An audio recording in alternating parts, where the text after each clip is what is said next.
Stillman and Company, 1025, 1063, The Game, streaming live on Twitter, Twitch, YouTube, and Facebook Live. We are live from the Busy Bee Plumbing, Heating, and Air Conditioning Game Nashville studios, and we are presented by the Southern Bank of Tennessee. The chairman of the board, Mr. David Reed, is here today. Hello, David Reed. It's good to see you. And I actually mean see you. Well, I saw your backpack today, your lunchbox, a Tennessee Volunteers backpack / lunchbox. Yes, not Tennessee baseball. And just yet, a Tennessee lunchbox. And yet David Reed is rooting against Tennessee baseball this weekend.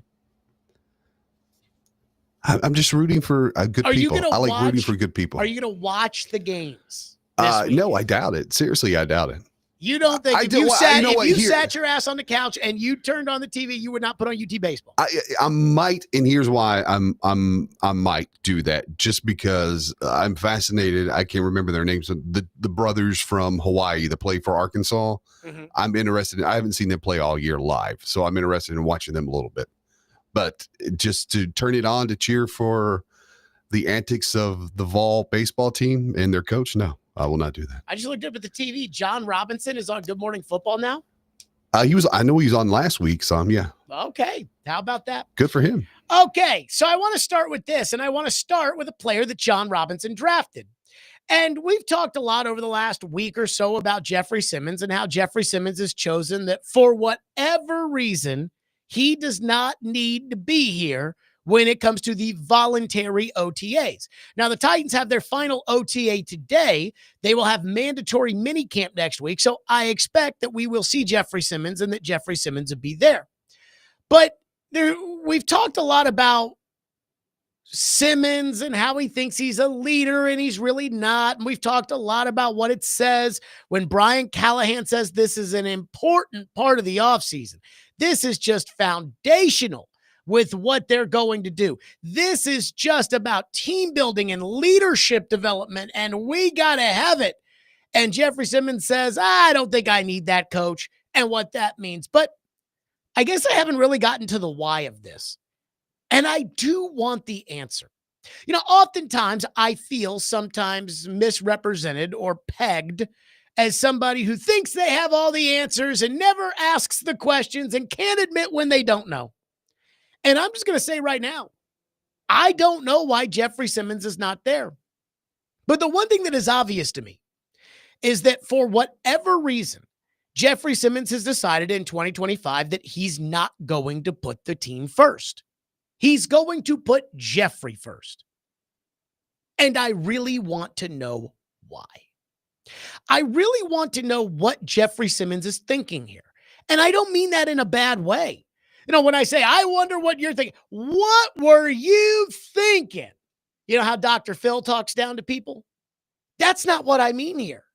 I mean, I'm really wondering, what is the thought process for Jeffery Simmons, a highly paid player who claims to be a leader, who talks about the culture of the team and how he believes in the coaches and everything else? What is the thought process behind not being at OTAs when literally every other player on the roster is? What is the thought process behind training on your own and not participating in this offseason program that, again, Brian Callahan is probably staking his job on, saying the changes they've made in the offseason, the accountability, the teamwork, the development. I thought long and hard about this last year, and this is going to be what keeps us from making those mistakes in September and October. He thinks, and I don't agree with him, but he thinks this is going to be what saves his job. So what is Jeffery Simmons thinking? And I ask this as a completely open-ended question because, once again, I don't know what his explanation will be. Surely he will be at the mandatory minicamp next week. Surely that he will meet with the media, even though Simmons deep down inside, I think, kind of hates the media, especially me. But I do feel like he will meet with the media, and I do feel like somebody will ask him, and it might be me, will ask him, so why weren't you here? Why was training on your own better for you and better for the team than you being here. He said in the past that he believes in Brian Callahan and that he believes in Denard Wilson and he believes in the culture they're trying to bring. He said he had never been through a coaching change before, so it was kind of a shock to the system when Mike Vrabel, who, again, he says, you know everything Vrabel's about, Vrabel's out, Callahan's in, and he said that was quite a shock, but he believes in Callahan and he believes in Denard and he believes in what they're preaching. But then he doesn't show up.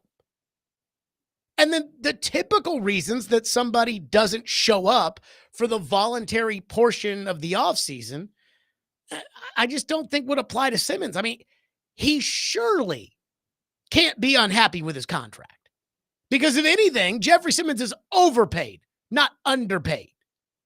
He posts on Instagram his light blue truck with red trim, with the JS logos on it, with a boat that is the exact same color and the exact same trim.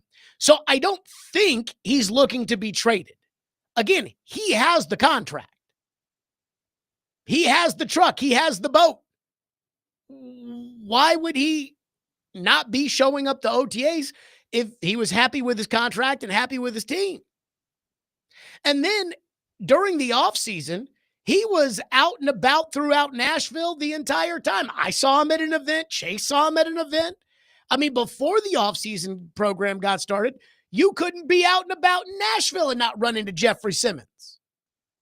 So again, I guess what I'm saying here is I'm looking for an explanation as to why Jeffery Simmons, the self-appointed team spokesperson a season ago, has decided to go MIA from everything Titan related, except for apparently on his own Instagram. I don't know the answer as to why he's not here.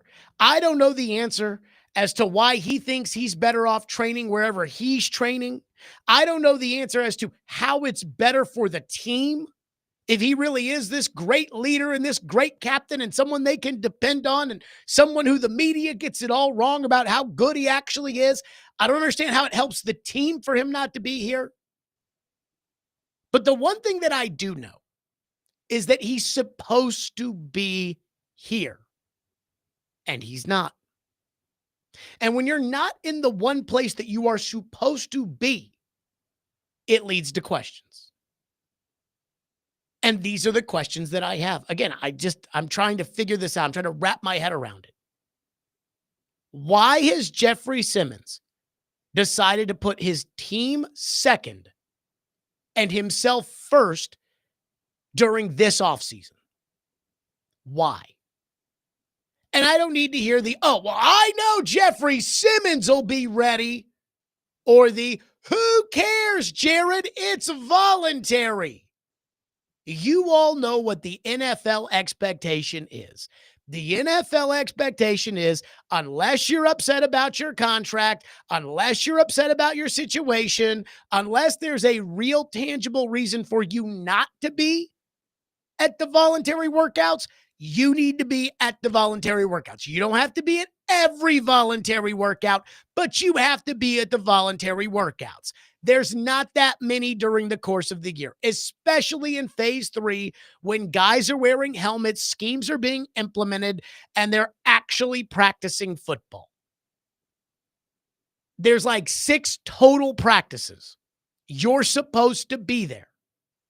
Again, if you're Kirk Cousins and you're unhappy in Atlanta because you signed to be the starting quarterback and now you're not the starting quarterback, it makes sense for you to not be there. But Jeffery Simmons is not Kirk Cousins. So when I hear things like, who cares? It's voluntary. I ask you, well, Amani Hooker is here. Calvin Ridley is here. Tony Pollard is here. Hell, even L'Jarius Sneed is present for the voluntary OTAs. But not Simmons? What makes him so special? And again, I just want to know the why. Now, I'm not saying I'm going to agree with whatever his explanation is because I don't think there is an explanation that would make me agree with it unless it was something personally related, and it doesn't sound like that's the case. But I just want to know, what is he actually thinking? Starting the year off with this massive distraction of, is Simmons unhappy with the team? Is the team unhappy with Simmons? Is Simmons really a leader? Is Simmons not a leader? Because that's where he has decided to start this year off on.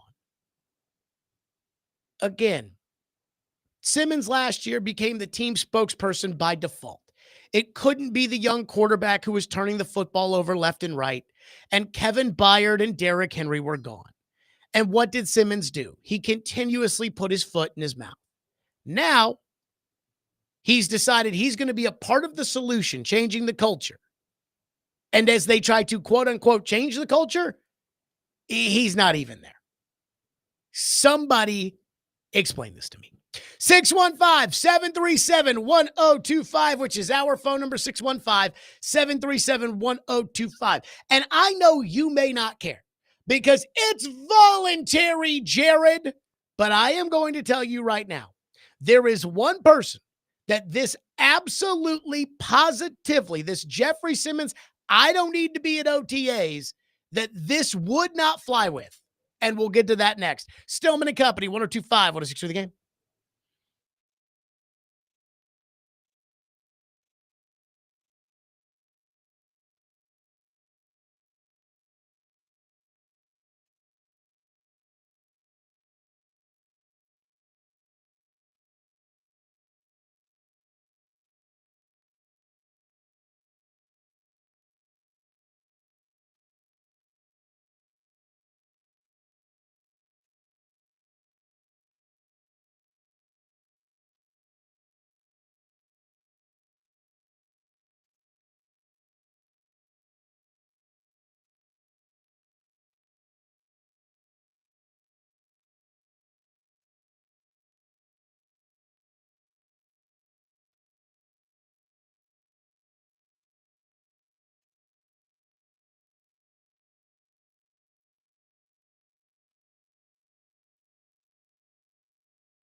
The last principle, put the team first, was really the umbrella principle to the on the way in mindset. We probably said it out loud more than any other, and we enforced it accordingly. There was no way to get around it.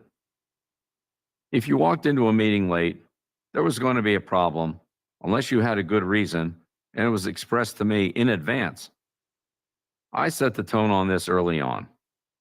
In my very first meeting with the Patriots team during our spring workout phase in 2000, one of our starters walked in 5 minutes after the meeting started and sat down in the front row. I couldn't believe it. I felt like he was daring me to do something.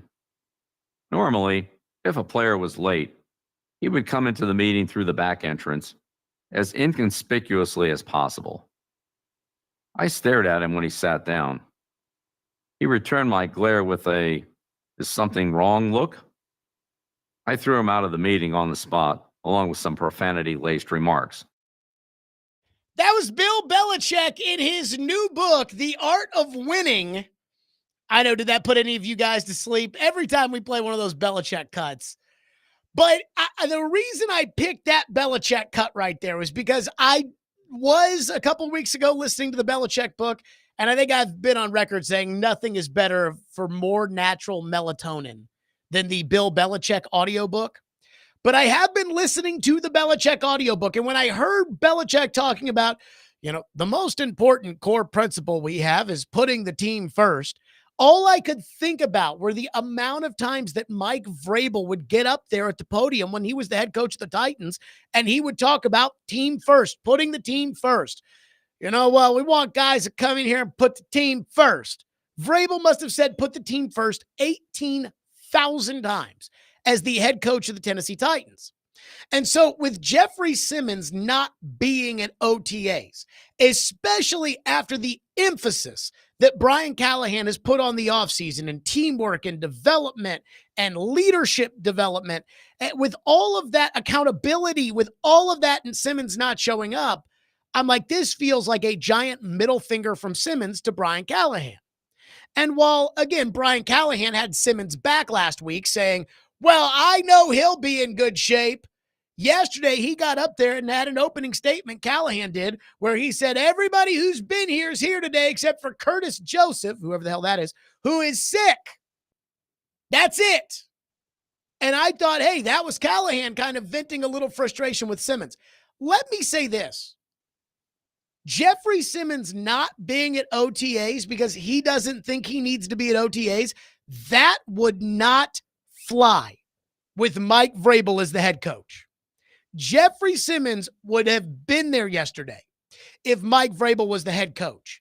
And before you tell me it's voluntary, Jared, which is something Vrabel would say, because the head coach, the way the rules are written, the collective bargaining agreement, the head coach cannot go to the podium and criticize somebody for not being at a voluntary camp. That is just how it is. But at the same time, Vrabel cared that you showed up to the voluntary program. Do you guys remember Kevin Dodd, the Titans' second-round pick in 2016? A guy they drafted before Derrick Henry. Kevin Dodd was the top pick, I believe, of the second round. He was a pass rusher out of Clemson. He was a bust. This is from a couple years ago. This was Delaney Walker on Darren Bates' podcast, the Raw Room podcast. And again, I have to preface this, Reed, with I did my best to edit it, but let's just keep our finger on the button because the Raw Room really is raw. But listen to this story that Delaney Walker tells about Mike Vrabel when he first took over as coach of the Titans. And you tell me if Jeffery Simmons just not showing up would have sat well with him. Kevin Dodd. That's Dodd. Kevin Dodd. He didn't come to OTAs like he him. That's right. It's the non-man like he him. He had got hurt or some shit, but it wasn't enough for him to be like not coming to OTA. Yeah. And they were trying to play brother next year. Yeah. He was good. Yeah, he played. This nigga didn't show up. Vrabel, first year, he get there. That might say, hey, he try to come sit down in front. He was like, this for players only. Players only. So he stood up. He just stood up on the wall. He said, "Oh no, get your ass out." Like that. He didn't Like mean that. that seat. He meant this whole meeting. The whole meeting out the door. Get out. Hey, sweet. You When think I'm playing? When they say that shit, like voluntary, that shit is not voluntary. It's not voluntary. I know what Rabbit told you. I said, but like Rabbit. Okay. So like Delaney Walker and them were saying it's not voluntary. Vrabel told Kevin Dodd, who didn't show up for OTAs, get your ass out of here. So when Jeffery Simmons doesn't show up for Brian Callahan's OTAs, I'm just going to tell you, this would not have sat well with Mike Vrabel. And because of that, Simmons wouldn't have done it. Now, you may point to the fact that Kevin Byard, for instance, missed the voluntary program in 2023, but we all know why Kevin Byard, including Vrabel, we all know why Kevin Byard missed the voluntary program, because he was in the middle of a contract dispute. And I can promise you that Vrabel didn't love it, but he understood where Byard was coming from. I have to ask, what does Jeffery Simmons have to be unhappy about? He's treated better than he plays around here. He's got a head coach who never holds him accountable and a fan base that makes excuses for him. I'm sorry, I don't think it can get better than that. And again, so I listened to Belichick's book, and he talked about, the hallmark of our program was put the team first. And then I listened to myself, and I'm like, man, I've heard Vrabel say put the team first 18 billion times. And it made me think about Simmons from two standpoints. Number one, Simmons not being here when Callahan is putting together these teams and prioritizing leadership development is clearly a screw the coach, I'm on my own schedule philosophy, which again is not putting the team first. Hey, screw the coach. Screw what he's trying to do. I don't care about that. I got my own thing to worry about. Again, that is not a team first opinion. Secondly, Jeffery Simmons reads and hears everything. As I have documented, Simmons has me blocked on Twitter, so he should not be able to see the things that I tweet. And yet when I called him soft last year, he did another interview talking about how I called him soft and was like, I highly doubt he'd say that to my face. So he clearly sees and reads everything. So because of that, I think Simmons knows there's a lot of complaints about how he does not get to the quarterback and he does not sack the quarterback.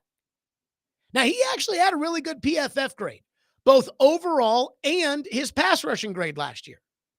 And he had a similar amount of hurries and quarterback hits as he's had in the past.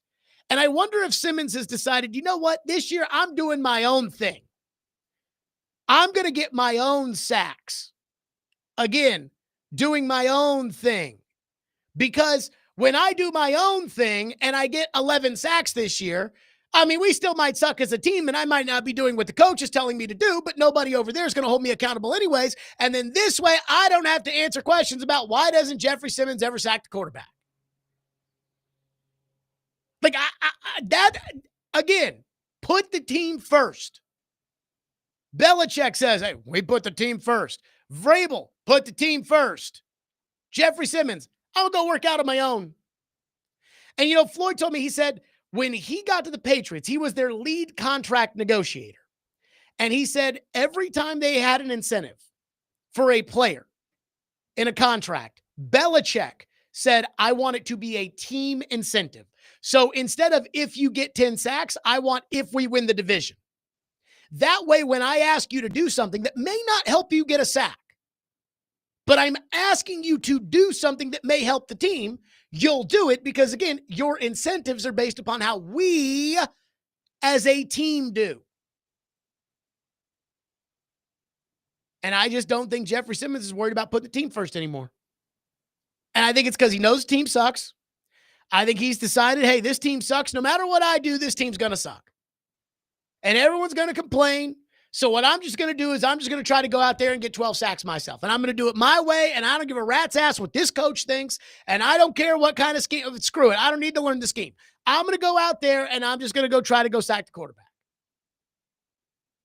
Which, again, if the head coach's message, which I think is still a little silly the way that he presented it, but if the head coach's message is, I thought long and hard about what happened last year, and this year culture matters the most, this is not going to end very well. So again, I keep wondering the why. Why is Simmons not here? Somebody explain that to me. 615-737-1025, which is our phone number, 615-737-1025 will hit your phones. Plus, the one thing that, again, I would do if I was Brian Callahan, I know he's not going to do it. He should do it. We'll hit that next. Stillman and Company, 1025, 106 for the game.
So what is your opinion, Jeff? What do you got? I'll start off with the NFL side of it. Especially playing my position. In my opinion, I wish people were, especially on the outside world, they say, oh, he had a down year, this and that. But, they don't take in consideration that, I wanted to, especially like this week, they got the NFL coaches meeting and they all down there, the media down there.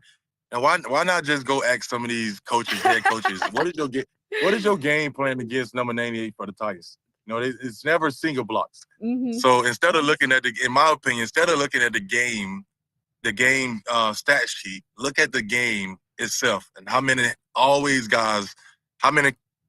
hands is on number 98 every game. The tape. Watch the tape, right? That's what you're saying. Watch the tape. At this point, you hate to say it to the media because then some people want to consider you as a butthole, but it's like sometimes I do get a little frustrating, and just to hear you're not having a good year. What you think the problem is? I'm like, because I'm getting double teamed 95% of the game. So that's one of my opinion. Yeah, I'm just getting double teamed all the time. Not that good players always get double teamed, and that the really good players are the ones that beat double teams. But, if I push back on the media, I guess they label me as some butthole. By the way, again, do you want to know how you get labeled a butthole? Don't show up to OTAs and have no excuse for why you're not doing it a week after the head coach goes all in saying this year's going to be different because we're going to have a great culture and we're going to be closer and we're going to be more competitive and we're going to work harder and we're going to be together and we're going to, and then not show up. Give me a break. One thing I do wonder about is I was looking at John Robinson on NFL Network because John Robinson did draft Jeffery Simmons. John Robinson still drafted a handful of guys that are on this team. Amani Hooker, for instance, is a guy he drafted. Chikakonkwo is a guy that he drafted. I wonder how the guys that are here and are what I would consider to be made men in the NFL and have been here for a while. So not a new guy like Dan Moore or Zeitler or a young guy like Cam Ward or Tavondre Sweat, but I mean like, a made guy. How does Amani Hooker feel when he's at OTAs and he's in the meetings and he's doing his part to lead the team? How does Calvin Ridley feel? How does Tony Pollard feel? How do the guys that, again, they've got their contracts. Calvin Ridley does not have to show up for OTAs, and they're not going to take a snap away from Calvin Ridley. And Calvin Ridley's not a saint either. He complained last year about getting the ball, and Brian Callahan went out of his way to go placate him to give him the ball more when Mike Vrabel would have never put up with that. But again, how do these guys feel? How does Amani Hooker feel? A guy that, has never been a problem and was drafted the exact same year as Jeffery Simmons. And he's on this crap team, but he's still doing what's asked of him. And I do wonder that. Again, how does Simmons bullcrap, how does that rub everybody? Are they all like, yeah, Jeff, you tell him you're double teamed every play. You're no butthole. Or is it the other way, which is they look at it like, oh, God, Jeff, seriously? Would you take these stat numbers from Jeffery Simmons for a season? 9, 11, 8, 11, 20 and a half, 12 and a half, 13 and a half, 12 and a half, 5 and 8. 12 and a half sacks? Yes. Any stretch of those seasons. Let's say, would you 20 and a half sack season? Yeah, I'd take a 12 and a half sack season, a 13 and a half sack season. Those are the stats for the most double team defensive player in Aaron NFL Donald? history. Yes. Yeah. Like, there's no excuse. There's just, again, you think Warren Sapp didn't get double teamed? You think Warren Sapp didn't get it? You think J.J. Watt didn't get double teamed? If that Reggie White had just been double teamed.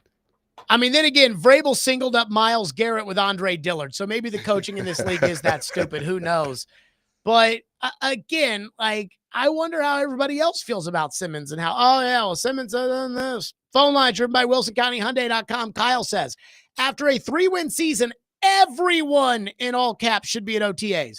If he's a leader who believes in winning and rebuilding this team, then he should be the first one in and the last one out. I'm almost ready for the Big Jeff era to be over, and I have his jersey. Craig says, with Simmons, it's a classic case of me is greater than we. Again, I played that cut right there where he was talking about the biggest issue that he has with the media, and it wasn't about the media not understanding what's going on with the team. It's not the media.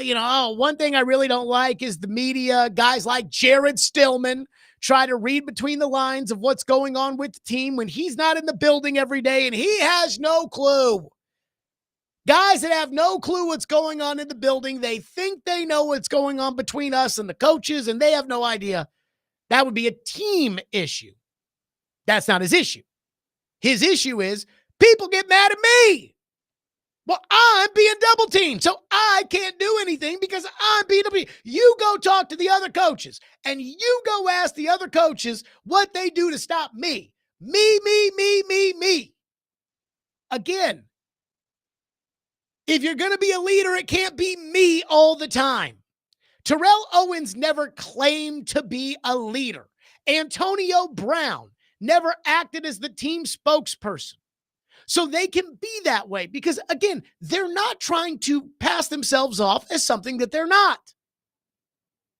But Antonio Brown wouldn't be on a Mike Vrabel team. The teams that we think win.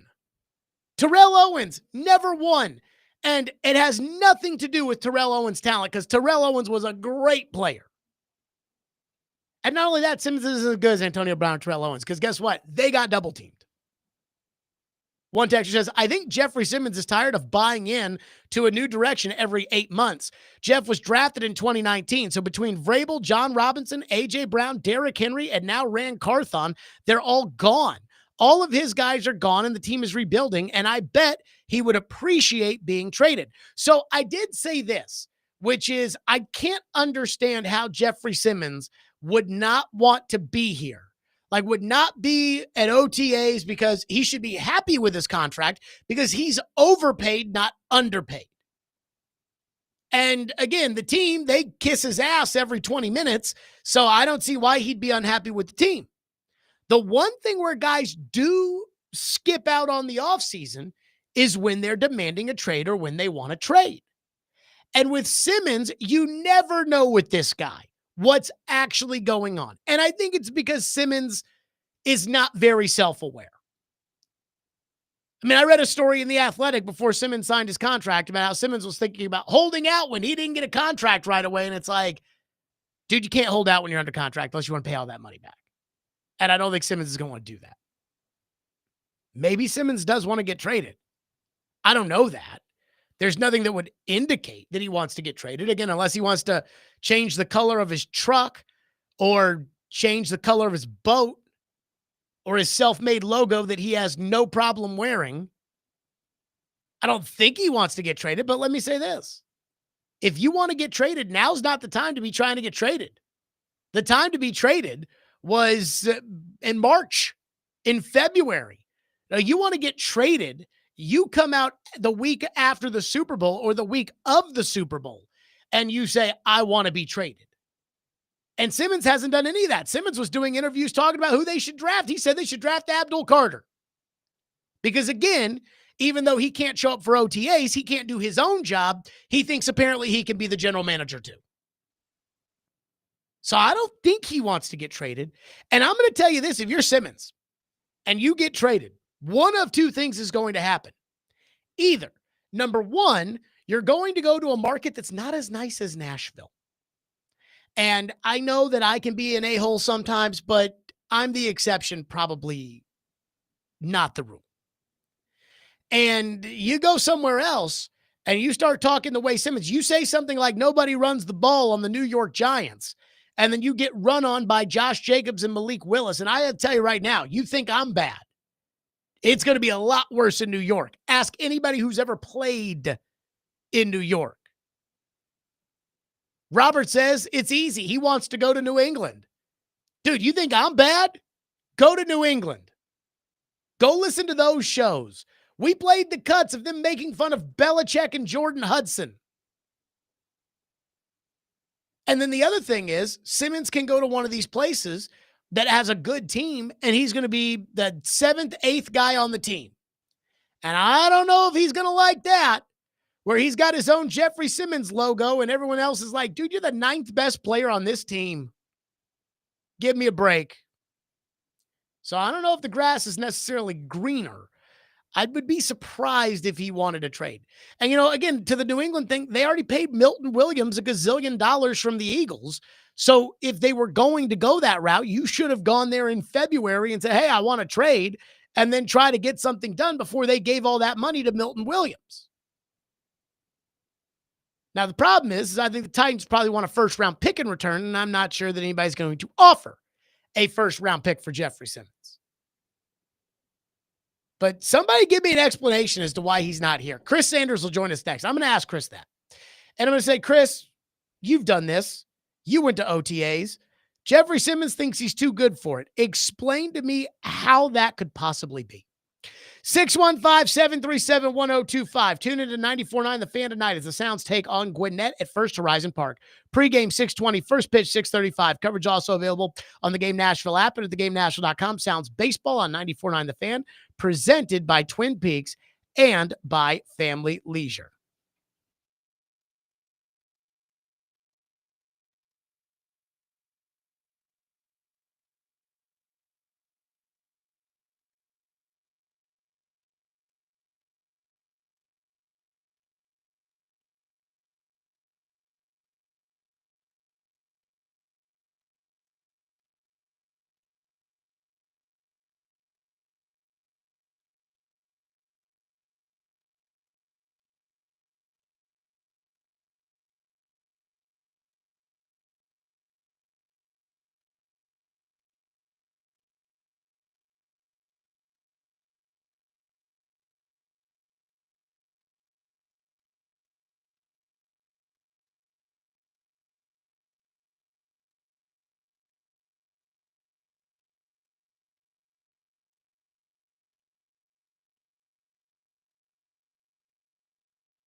PFL World Championship semifinals are Thursday, June 12th in Municipal Auditorium, and you, sir, can be there. Texting the keyword match, M-A-T-C-H, to 615-737-1025 now to be entered to wear a pair of VIP ringside tickets.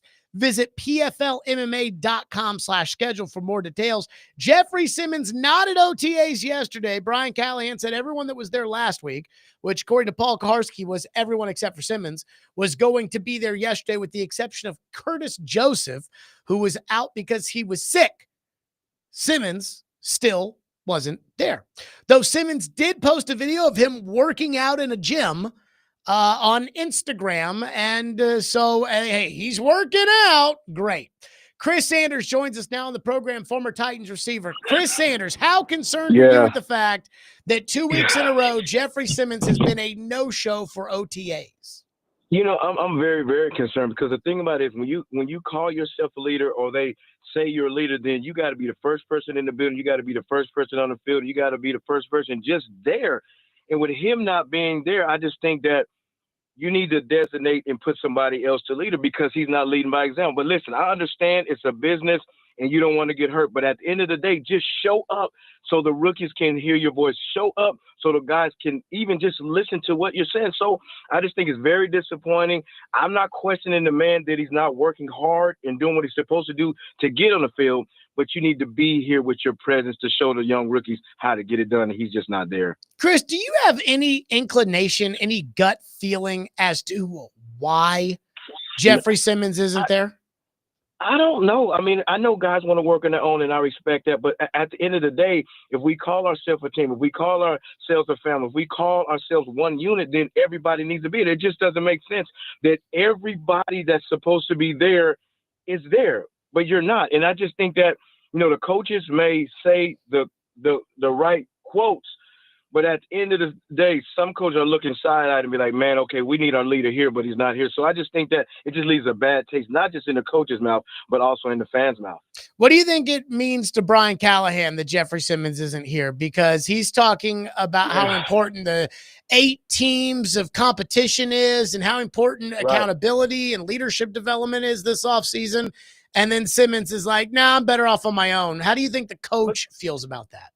But see, that's a scary statement, what you said. I'm better off on my own. So what happens when it's 4th down and you got to make a play? Are you going to be the only guy that makes a play? You've got 10 other guys that needs to play with you. So it's not just listen, and I understand you do want to work out. I understand you want to work out. I know you have your own trainer. I know you have your nutritionist. All that stuff is fantastic.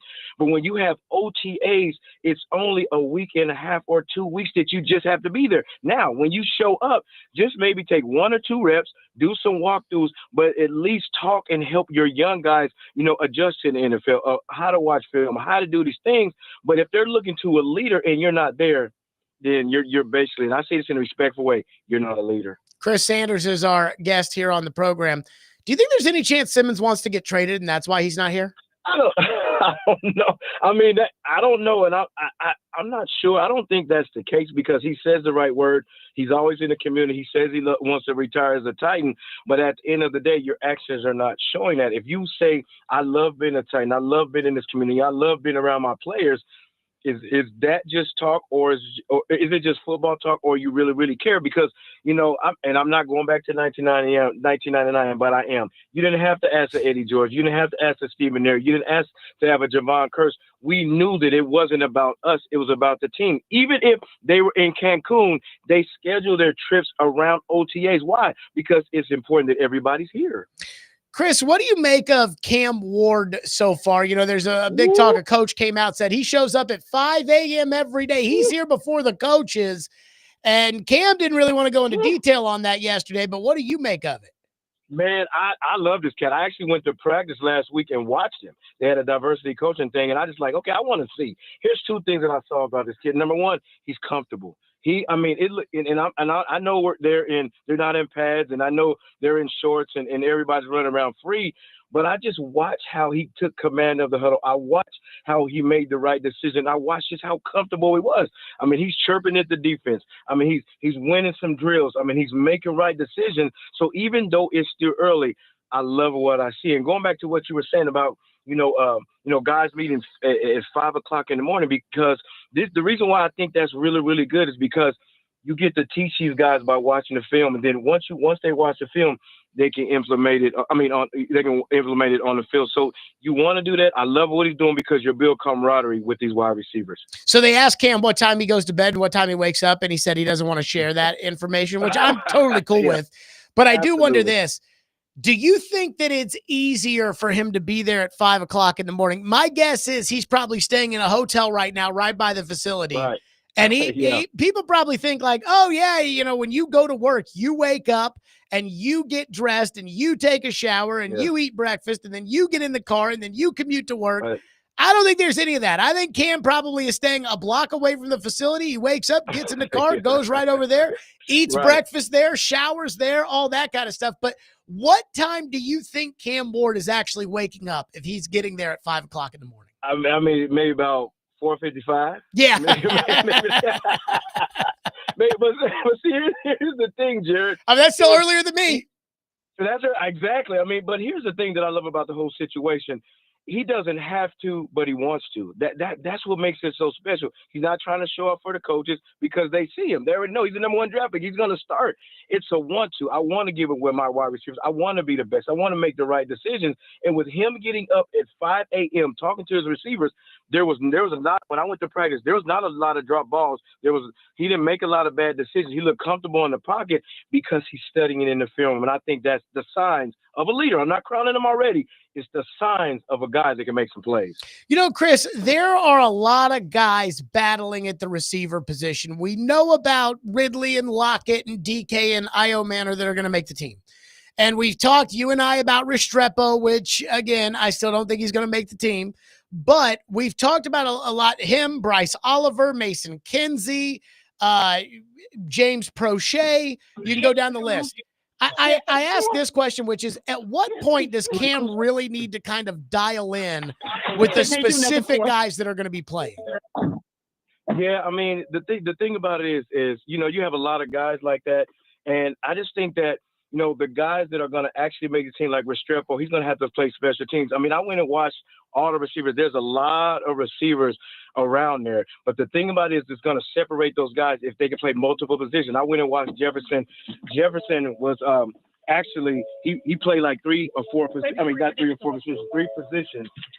That if he consistently does that, I think he's going to be okay. And you got Restrepo. I thought Prochet did a great job of running some routes, and then you had the younger rookies. They did an outstanding job. So it's going to come down to which guy can play multiple positions and which guys can do play special teams. Doesn't sound like you're as optimistic Restrepo's making the team as you were a couple weeks ago.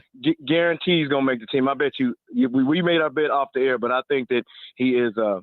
He's going to make the team. Did we make our bet off the air? I think he is.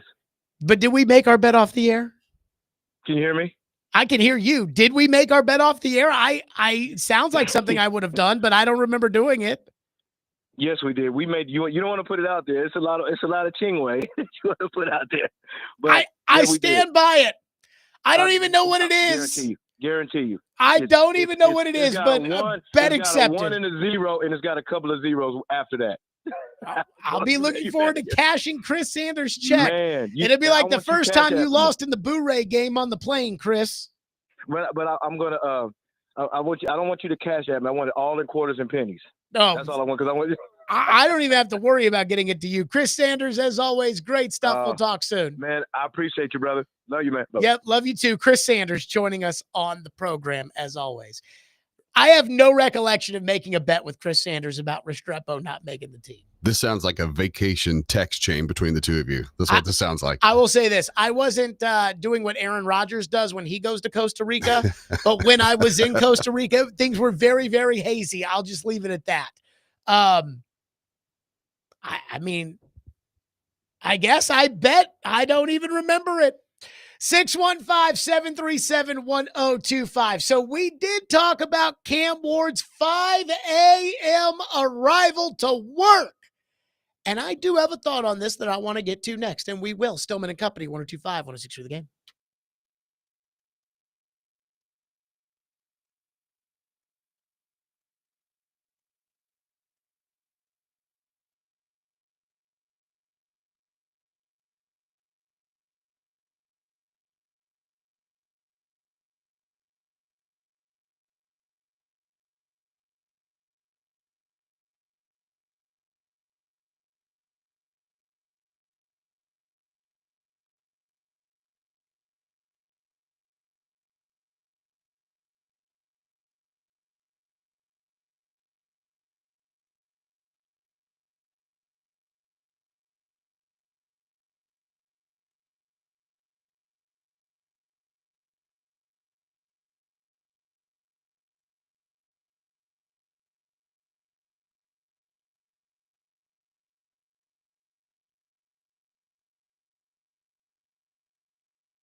Stillman and Company, 1025, 1063. The Game, streaming live on Twitter, Twitch, YouTube, and Facebook Live. We are live from the Busy Bee Plumbing, Heating, and Air Conditioning Game Nashville studios. We are presented by the Southern Bank of Tennessee.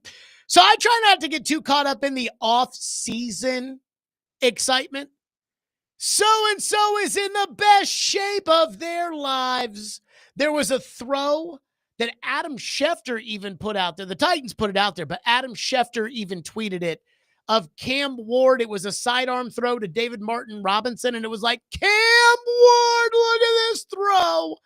And I'm like, okay, yeah, guys, that's fine. A throw in a OTA practice that the team picked out of all the other throws. This one is the one to get just so super excited about. Give me a break. I'll never forget, I think last year there was one that was like the NFL put out there. Trevor Lawrence is dialed in. They ended up picking second in the draft. So a lot is being made of Cam Ward's 5 a.m. wake up. You know, can you believe Cam Ward shows up at 5 a.m.? And this all came about because Nick Holtz last week said that Cam Ward gets in before the coaches do. And a lot of the fans on social media, as they usually do, were, yeah! But I actually have a couple of thoughts on Cam Ward and his early wake up. Number one, first of all, I think you got to understand how this works. All of these quarterbacks show up early as hell in the morning. You know, usually the team meetings are at 7 a.m. And then they break down offense and defense. And then they break down, by position groups. And then there's a special teams meeting. And then there's lunch. And then there's practice. And then there's more meetings where they go over the tape from practice. And then they go home. And those are long days, probably longer days than you work, but that's okay because, again, they get a lot of time off. So I think part of this is all of these guys get to the building super early, especially the quarterbacks.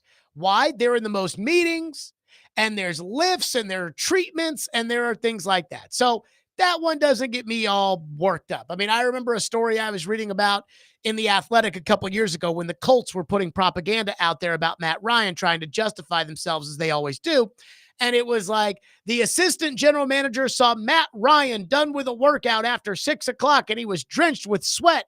And the assistant general manager asked Matt Ryan, "What are you doing here?" And Matt Ryan said, "After 14 years, it's just wired in your DNA." Again, big freaking deal. These guys make $50 million. They'll show up early. That one, again, doesn't really move the needle for me as much as probably everybody else with the wah. But there are two things I really like about this. And I'm going to play the cuts of Cam being asked about it. Again, Cam didn't go to the media and say, "I show up at the facility every day at 5 a.m. Somebody else said it for him, and then he was asked about it. So this is the first cut where Cam was asked about his early wake-up call. Is getting up at 5 a.m. the norm for you, or getting to work at 5 a.m. the norm for you, or is that just something that you're doing this summer? It's just my process. It's just how I've always been in college, even to now.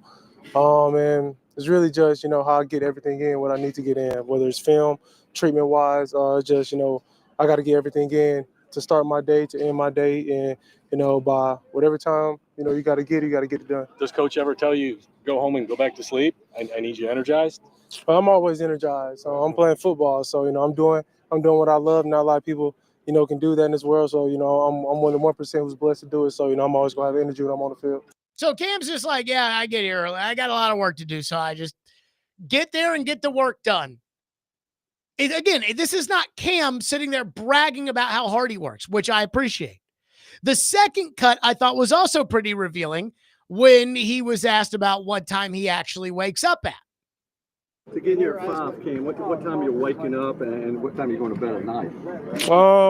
I don't really like to disclose my schedule out there, but I get enough sleep, and I make sure I get enough sleep. If you're gonna be on my time, you got to get sleep.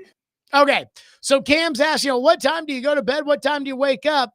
And I thought that was just an expert way of handling that by Cam Ward, of just, instead of saying, well, I wake up at 3:30 in the morning, and instead of going into it's just, I kind of keep that to myself. But if you're going to do what I do, you got to get your rest at night.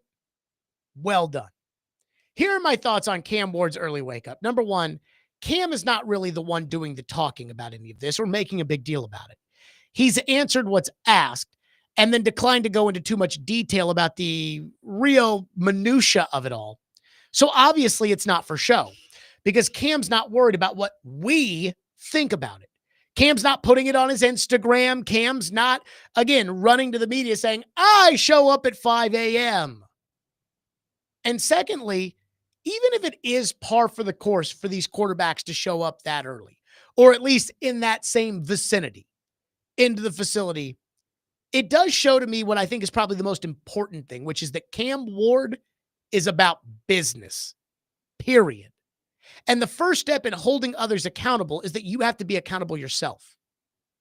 It actually reminds me of when I first started working here, really first started doing the afternoon show. You know, I was here for a year, and then Floyd and I were doing Jared and the GM, and the show would start at 2 o'clock. And I would show up at 11:30 for a 2 o'clock show. I did not need to be here at 11:30, but I was. Why? Because I wanted everyone to see how committed I was. I didn't want to talk about how committed I was. I didn't want to go to the sales staff and say, hey, I'm here at 11:30 every day for a 2 o'clock show because I'm committed. When the expectation around here kind of felt like people that were on the air at 2 o'clock were showing up at, 1:57. Reed, we've all worked there where it's all been, show up 1:57, get on the air at 2 o'clock, out the door at whatever time, 6:01. Or 2:05 for your 2 o'clock show. Or that too. Mm-hmm. We've all been there.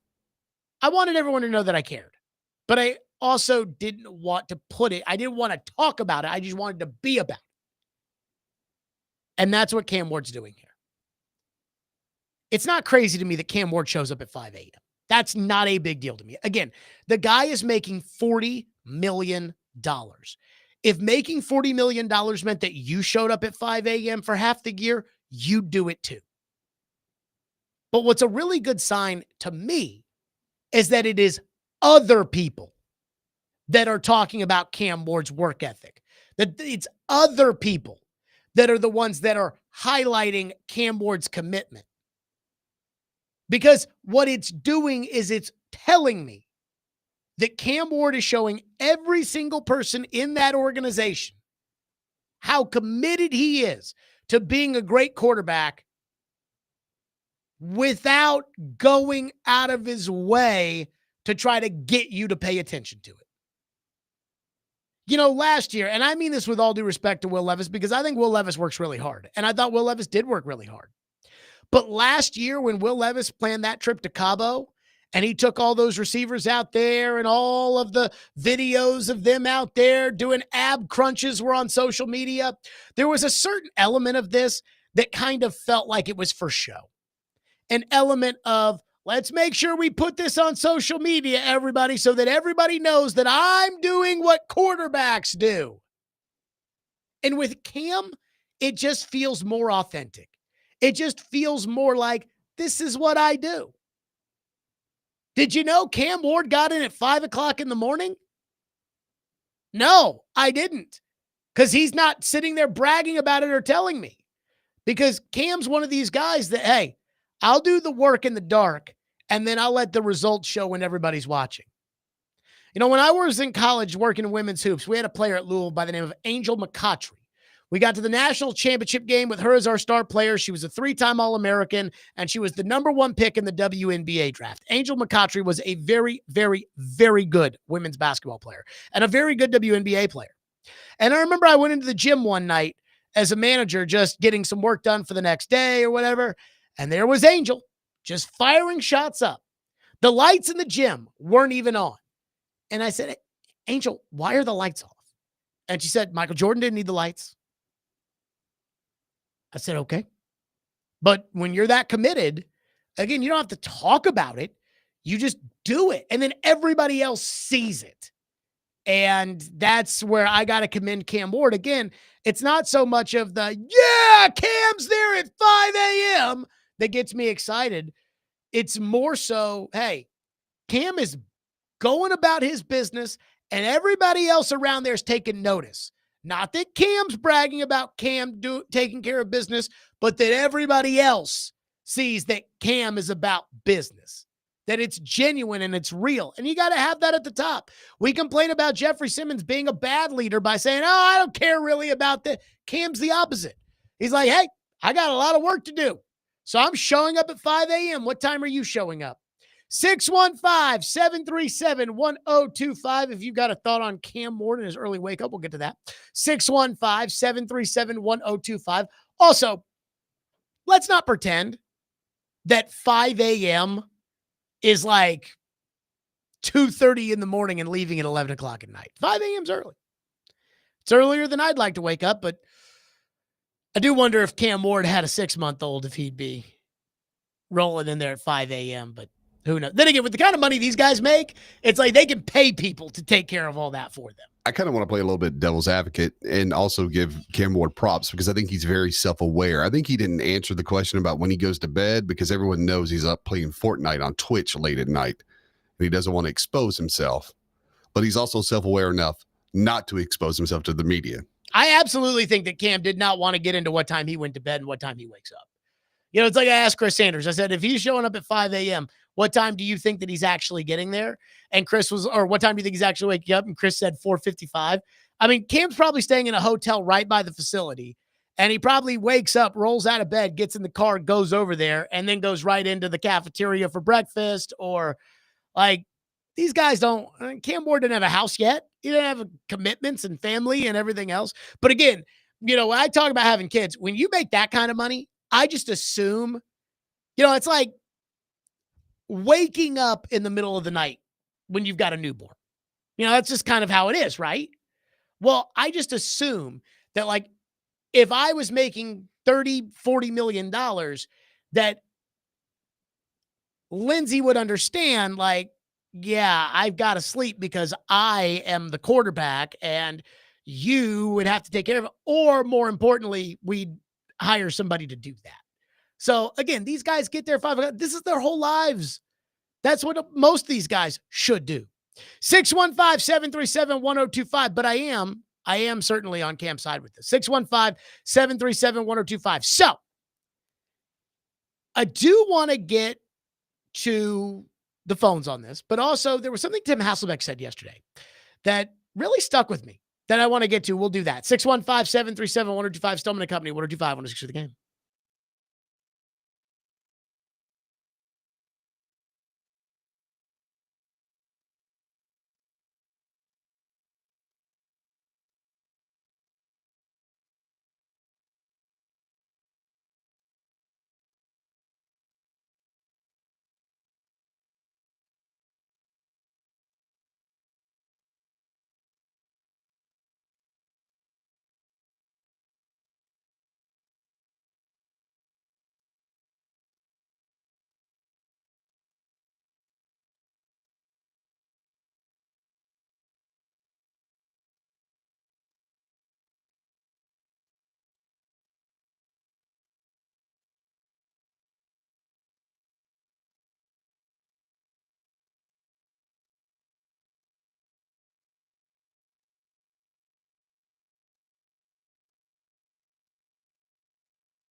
Well, Mike, it's interesting. I like what you said initially because Will Levis was a guy who kind of went out there and played freely, but he turned the ball over, right? He turned it over too much. That's why they went out and they drafted Cameron Ward, who now goes by Cam.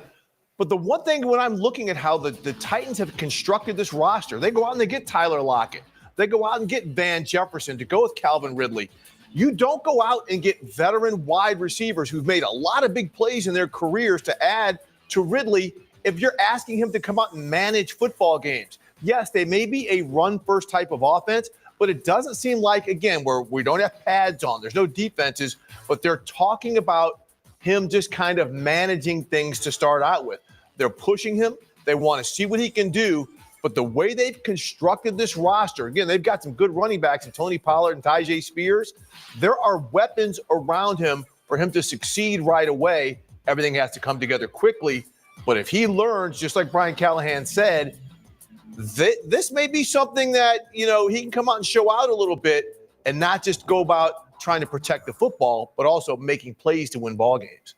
There you go. That was NFL Network talking a little Cam Ward yesterday. I do love, and I think that this may be a greater topic. I do think that this idea of, hey, I know Tennessee likes to run the football, but Cam Ward, he could be a big-time passer in year one. Like, let's not go there. And again, NFL Network, they don't know anything about the Titans, but let's not get too caught up in all of this. It's funny. I was reading the text line from the last segment. Again, Cam Ward wakes up early, shows up at 5 a.m. every day. Cam Ward asked about it, says, well, I got a lot of work to do. So that, that's the time I need to get there in order to be able to do everything that I need to do, from treatment to film to meetings to everything else. And Cam didn't make a big deal about it. And I was just reading the text line because it's like anything sent in before I got to really the crux of the topic, which was me saying, I think the way Cam Ward has handled this is great. It tells me Cam Ward is about business. And Cam Ward is not about Instagram, and he's not about trying to sell mayonnaise like Will Levis. And I'm sure at some point, Cam Ward will try to sell us something. If he's any good, he'll try to sell us T-Mobile phones like Patrick Mahomes, or Subway sandwiches like Tom Brady, or everything under the sun like Peyton Manning. And that's fine. But again, the guys that are about business, and the guys, i.e. Will Levis, that sit there and ask Peyton Manning before they even get drafted about how they manage marketing opportunities while trying to play quarterback at the same time. And so anything that was sent before 306 into the text line is, oh, Jared, why can't we be positive? And everything sent after it is, wow, Jared, you're right on about your Cam Ward take. And I just think it's funny. I just think it's funny that a lot of people thought I was going to go down the road of saying, oh, it's not a big deal that Cam Ward wakes up at 5 o'clock in the morning. And it really isn't a big deal to me that Cam Ward wakes up at 5 o'clock in the morning. What's a big deal to me is that everybody else is the one who's telling all of us about this. And then when Cam Ward is asked about it, Cam's kind of, I'd rather not talk about it. That tells me, again, Cam's just about business. It's like when Marshawn Lynch didn't want to speak at the Super Bowl, and Deion Sanders, who was working for NFL Network at the time, was able to corral Marshawn Lynch. And he asked him, he said, why don't you want to talk? And he's like, because I'm about that action. It's like, yeah, I mean, the media to sit there and say, oh, he wakes up at 5 in the morning. I don't care about that. I care about getting there at 5 o'clock in the morning so I can do what I have to do. Again, this is kind of how it works out, trying to get dates and jobs. And it's not like you go up to the person you're courting and say, I'm this really, really great guy, really successful, really hardworking, cares deeply. You have somebody else tell them that for you. And I don't think that, again, I could be wrong about this. I don't think Cam is sitting there trying to play some sort of chess, being like, I'm going to show up at 5 o'clock in the morning. Everybody's going to take notice about it. I'm going to go to Nick Holtz and say, hey, coach, will you go to the media and tell them this? I'm going to go to Xavier Restrepo and say, hey, X, will you go to the media and tell them about this? Like, no. And if Cam Ward is that smart, that he's like, hey, put out these stories about me, about how early I get there so that everybody will realize that, hey, I'm really all about business. and that I'm not the one pumping my own tires. I'm not the one putting it up on social media. I'm not the one asking Peyton Manning about how to sell commercials, then he's even smarter than I thought he was. But the one thing I've learned just listening to his press availabilities is, man, he is really just refined when it comes to managing the attention that comes with the position.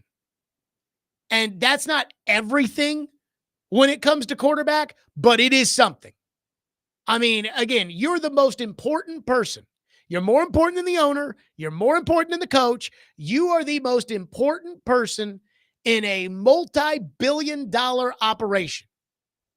And so when you can manage it, like, that does tell me a little something. Again, it's not the end of the world. And I wish Cam were a couple inches taller, but I at least appreciate. LD from McMinnville says, we're just so used to you being so negative all the freaking time. Well, again, I try to say this, and I try to say this in the right way. And I try to be nice about this. And you have the worst football team in the NFL right now. Like last year, everything that came out was positive, and I had to push back on it because, again, I thought that sunshine and pumping and toxic positivity was ridiculous. So I had to push back on it. Well, I was right because this team was horrible. So, I'd like to think that I'm just I'd like to consider myself an umpire. And if the ball crosses the strike zone, I'd like to call it a strike. And if it doesn't, then I'm not going to do that. And look, I hear things from the dugout. Does it affect me calling balls and strikes? I don't know. I hope not. I will say this. When I was an AP poll voter for the women's basketball AP poll back in the day, I had a coach bribe me that told me, like, hey, I get a bonus with my contract based on the AP. Would there be any? And I shut that down pretty quickly because I'm like, no. But I do think subconsciously I upvoted that coach in my head a little bit just because of the audacity. It's like, hey, salute to you. One texter says, I wake up at 5 a.m. every morning with a 4-month-old at home so I can go to the gym and get to work on time, and I don't get any praise from my employer or my wife. Great. He's an adult with a big-time job and responsibility. He should be getting up early and soaking it all in. How soft are we when we start praising a guy for doing something that he should be doing? Again, it's not, to me, I'm not even praising him for doing it. All these guys do it. These guys all wake up early and get there early. Meetings start at 7 a.m. They're the quarterbacks. But what I'm praising him for is the fact that everybody's taking notice. Again, that he's about business. And I mean like real business, football. And not Will Levis business, which was Instagram and selling mayonnaise. Though I do think Levis did take the job seriously at quarterback. He just didn't have the pulse for it when push came to shove. 615-737-1025, which is our phone number, 615-737-1025. We continue along. Stillman and Company, 1025, 106 through the game.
Stillman and Company, 102.5, 106.3 The Game. So I was listening to the midday show yesterday, DVD, and they were talking about X factors for the Titans and everything else. And I'm not going to lie to you, like it wasn't a topic that I was just at the edge of my seat glued to, but I did find it somewhat interesting. You know, D. May starts talking about how the Titans need an inside backer like Ray Lewis. I'm like, oh, well, no, duh. Do they need an inside backer like Ray Lewis? But as I'm listening to the conversation and I'm listening to what they say, they brought on Tim Hasselbeck, and I got a lot of respect for Tim. You know, I love listening to Tim on the radio. I love watching Tim on TV, and Tim, by all accounts, is doing a good job coaching Innsworth. So they had on Tim Hasselbeck, and they asked Tim Hasselbeck again. Adam and Derek yesterday were talking about kind of the X factors for the Titans. You know, what do they need to really pull through this year? And here is what Tim Hasselbeck thinks the Titans really need. I think I would say the run game, you know, so I think like if you're saying play like the running back position, you say it like when you think about, I was talking, you know, earlier today about the Texans and the conversation was revolving around CJ Stroud, how to get him better. You go back to his rookie year when he played well, they ran the ball really well. Like I think like, you know, for the Titans to make a jump and ultimately, like we all know, Cam Ward would be the one that's getting all the credit for it. But like for them to make a jump, yes, he would have to play well. But I think it would have to be a running back that steps up and plays really well. I mean, he's saying like, hey, I think it's going to have to be a running back that really carries the load here. And as much credit as you'll give the quarterback, he's going to get all the credit. If the Titans win football games, Cam Ward will get the credit, period. That's just how this league works. And so he's saying, hey, they really need a running game to help Cam Ward out. And it needs to be, that X factor needs to be Tony Pollard. And I heard this yesterday, and I thought to myself, a freaking men. Amen, Tim Hasselbeck. That reminds me last year at the Super Bowl, not this past Super Bowl, but 2 Super Bowls ago, right after Brian Callahan took the job, when I kept talking to everybody about Derrick Henry. And I'm like, they need to keep Derrick Henry. Because if you're breaking in a young quarterback, and at the time their plan was to break in Will Levis, if you're going to break in a young quarterback, you need a bell cow running back who demands respect from the opposing defense, so it'll open things up for the quarterback, but also can carry the load to make things easier for the young quarterback. And everybody was kind of like, yeah. But then when push came to shove, it was like, but Jared, we've got to go in a different direction. We've got to modernize the offense. We've got to, and what that means is you want to throw the ball more. And I get it. You want to throw the ball more. But go back and look at Tom Brady when Tom Brady was a young quarterback. Go back and look at Ben Roethlisberger when Ben Roethlisberger was a young quarterback in Pittsburgh. Big Ben was not airing the ball out 43 times a game. No, he was handing the ball to Willie Parker and Jerome Bettis, and I don't know if Amos Zaraway was still there when all that was going on, but they were handing the ball off. They were running the ball. The Patriots with Brady early on, running the ball with Antoine Smith and Kevin Falk. That's what, again, if you're going to do this with Cam Ward and you really want this to work out, you need to run the ball with Tony Pollard. I went to practice last year and I watched pretty much every practice. And I walked away from that saying the Titans, you turn around and hand the ball to Tony Pollard 20 times a game.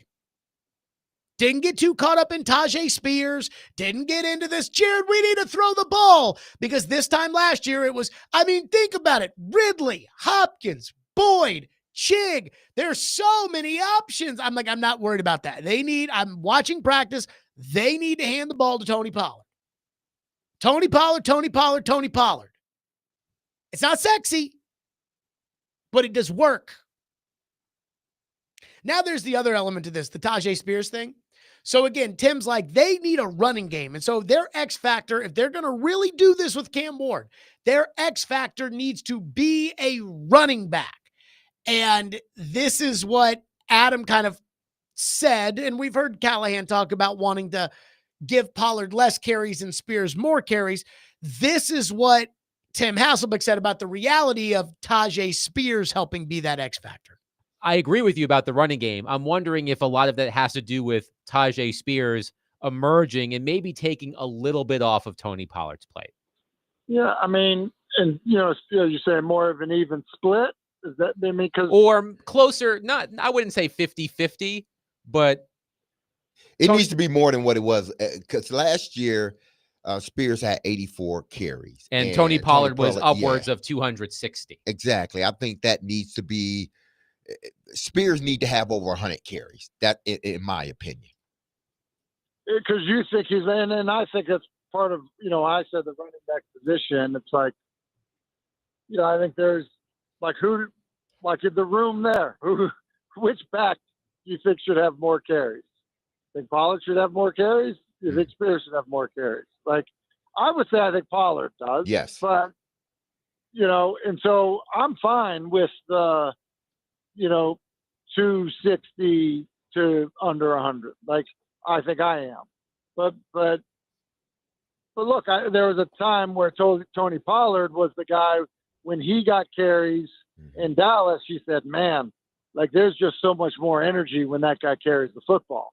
Like there's a different burst when he carries the football. And they had a really good back in Ezekiel Elliott when that was the case. Okay. So Tim's kind of saying like, yeah, I mean, I know you want to give Spears more carries, but Tony Pollard's the better player.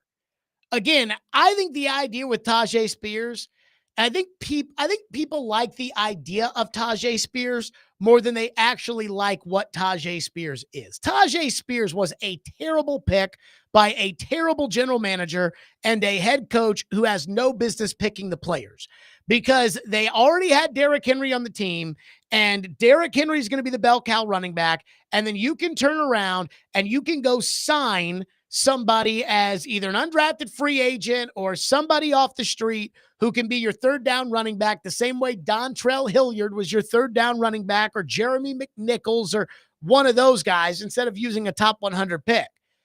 That being the case, I think that the Titans need to really pound the ball with Tony Pollard.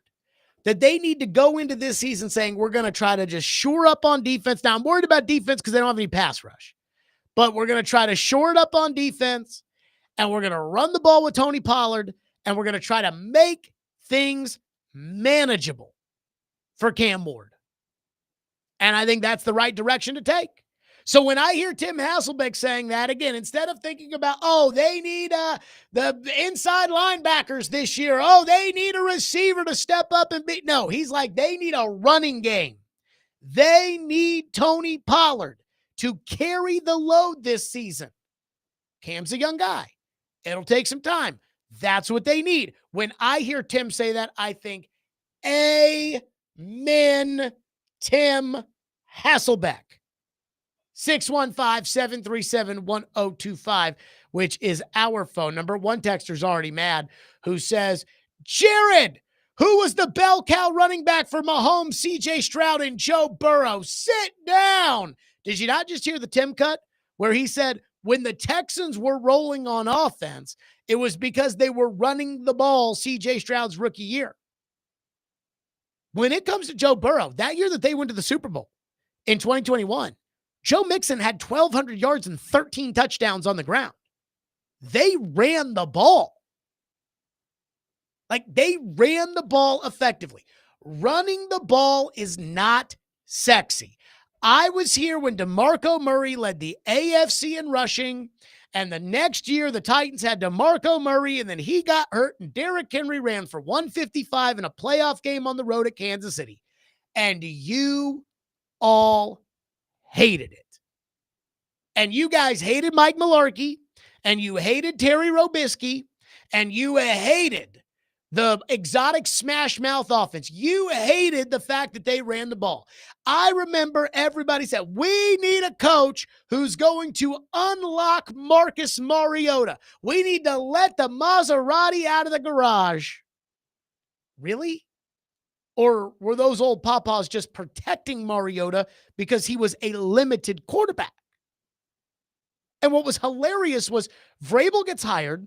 Matt LaFleur becomes the OC. We want to see this exotic offense. We want to be the Rams, Jared. And then midway through that first season, everybody realized, oh, no, you know what's actually better for the team? To go turn around and hand the ball to Derrick Henry 25 times a game. Then the next year, Derrick Henry wins the rushing title, runs for 200 in New England, runs for 200 at Baltimore. You're in the AFC title game, and now you love the running game. And it was funny because one time I said something to Malarkey about it. I was just like, oh, it's funny that everyone hated the fact that you guys ran the ball, and now all of a sudden everyone's like, run the ball. And he said, it's funny how that works. Again, running the ball is not bad. Like, running the ball is a good thing. I know everybody wants to be Mahomes, and they want to be Mahomes right now. You want to be Mahomes, but you don't want to sit Cam on the bench, which is what they did with Mahomes. So you just want Mahomes right now without doing any of the work, which is fine. But it's not realistic. So when I heard Tim say that, I was like, amen, Tim Hasselbeck. Yes, running back, the running game. And forget about Spears. You know, I haven't watched much of this Mullings that they took in the 6th round out of Michigan, but it sounds like he's kind of more of a thumper. I'd rather watch him run the ball than Spears. To me, Spears is a 3rd down back. 3rd and 8, Spears comes in the game. And in a passing situation, Spears comes in. And I don't even know if Spears is any good in pass protection, but Spears is a 3rd down back. And once you get over the fact that you used a 3rd round pick on him, and then you can accept that, and he's an okay 3rd down back. But I don't see you just pounding the ball with Tajay Spears.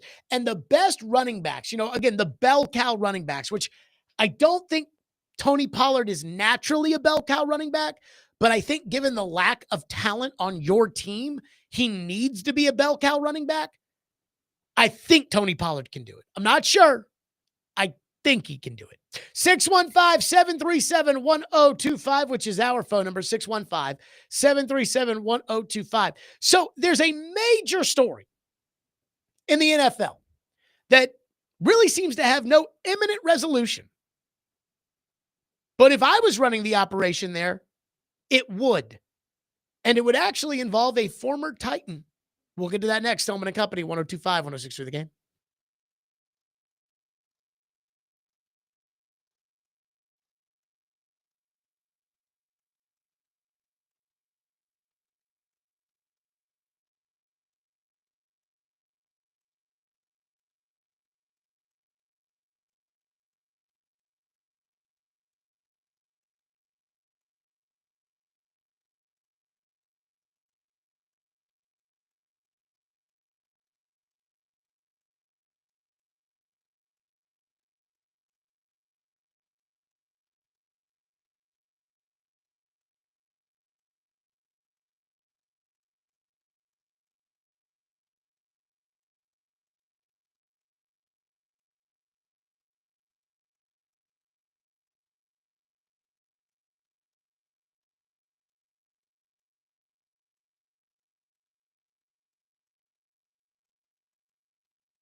Jeff, what's the latest? Give us something new on Aaron Rodgers. Oh, really? You just want me to tell you that he's signing, Dan? You want me to just tell you that he's on his way to Pittsburgh? No, I can't do that because, quite frankly, he's not. And that's kind of where we're at with the Aaron Rodgers drama. Now, I will say this. All signs continue to point to him eventually joining this team. I say that in part because of a lot of the things I've heard behind the scenes, but also publicly and front-facing. You have heard Aaron Rodgers say in that clip right there, I don't want to hold the Steelers hostage. He has done nothing to this point to suggest to the team that he is out on playing quarterback for them. And I'm not suggesting that means that he will just simply sign because of that. But this is a player with a deep respect for Mike Tomlin, a continued communication with Mike Tomlin, a player who has worked out with DK Metcalf at times this offseason, trying to acclimate himself to the wide receiver, and has also hinted that he will be playing for the Steelers. What does that mean? It means nothing in terms of minicamp. Perhaps I think the benchmark we should be looking more towards still at this point is training camp. Okay, that was Jeff Darlington this morning on ESPN saying, yeah, when it comes to Rodgers and the Steelers, which everybody has thought, I believe, since Russell Wilson signed with the Giants, because the Giants were interested in Aaron Rodgers, and then all of a sudden they signed Jameis Winston, but that kind of felt like more of a backup contract, and there was talk about them trying for Cam Ward, and they swung and they missed on Matthew Stafford, and then they signed Russell Wilson. And it's like, well, I guess Russell Wilson's been told by the Steelers, no, thank you. And the Giants have been told by Aaron Rodgers, no, thank you.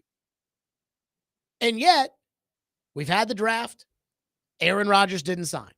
And people said, well, Aaron wants to make sure that the Steelers don't take a quarterback so that he doesn't get treated like Kirk Cousins in Atlanta last year. Well, that was over a month ago. Then the OTAs started. And Aaron Rodgers wasn't at the OTAs. And they said, well, the mandatory minicamp, that's probably the time that Aaron Rodgers will show up. Now Jeff Darlington is saying just what I'm hearing is that it may be more like training camp than the mandatory minicamp. Now, the Steelers, their owner, Art Rooney, has put out there that they expect to sign Aaron Rodgers. Well, expect to sign Aaron Rodgers and have signed Aaron Rodgers are two totally different predicaments to be in. And so I do wonder this question. How much longer until the Steelers say enough is enough with Aaron Rodgers and turn to Ryan Tannehill? Because that has to be the backup plan for the Steelers. I have no idea how much money they've set aside for Aaron. I'm guessing, what, 20 million, 25 million? Again, the going rate for a starting quarterback in the NFL right now is $50 million. Aaron has already gone on record with Pat McAfee and said, I don't need that kind of money. So would Aaron go with 20, 25 million? The Steelers have to have that budget. Aaron's not going to play for free. So the Steelers have to have X amount of dollars budgeted for Aaron that they could easily turn around and give to Tannehill. And clearly, Tannehill is the only thing left out there that I feel like would be seamless and fit what the Steelers are looking for. Some people will say Kirk Cousins could be the backup option there. But Mike Tomlin and Arthur Smith have no experience with Kirk Cousins. Plus, Kirk Cousins was a worse quarterback last year in Atlanta than Will Levis was for the Titans, which is telling you something. And the other option the Steelers have is Mason Rudolph. And as somebody who has seen Ryan Tannehill's last game and has also seen Mason Rudolph's last game, I'm just telling you that the difference between the two is not nothing. Like, it is, Ryan Tannehill is a starting quarterback. Mason Rudolph is a bum. And I know that.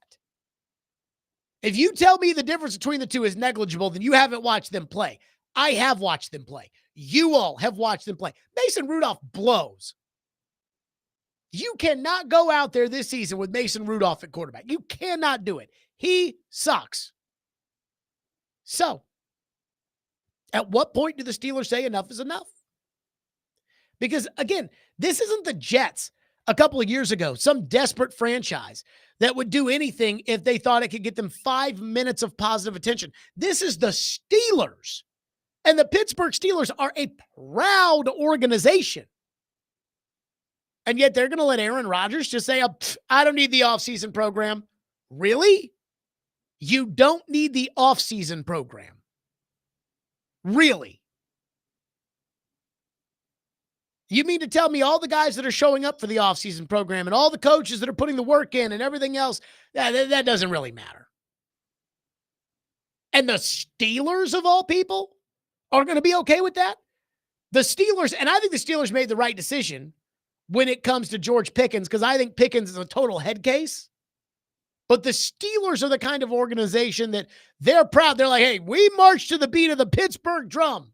The same drum that Terry Bradshaw marched to, the same drum that Chuck Noll built, the same drum that Bill Cowher and Mike Tomlin and Ben Roethlisberger and all the proud Steelers, Franco Harris and John Stallworth and Lynn Swann and everybody else. And they're going to let Aaron Rodgers just kick his feet up on the desk and say, I'll get there when I get there. I just don't understand that. It's just so off-brand for the Steelers.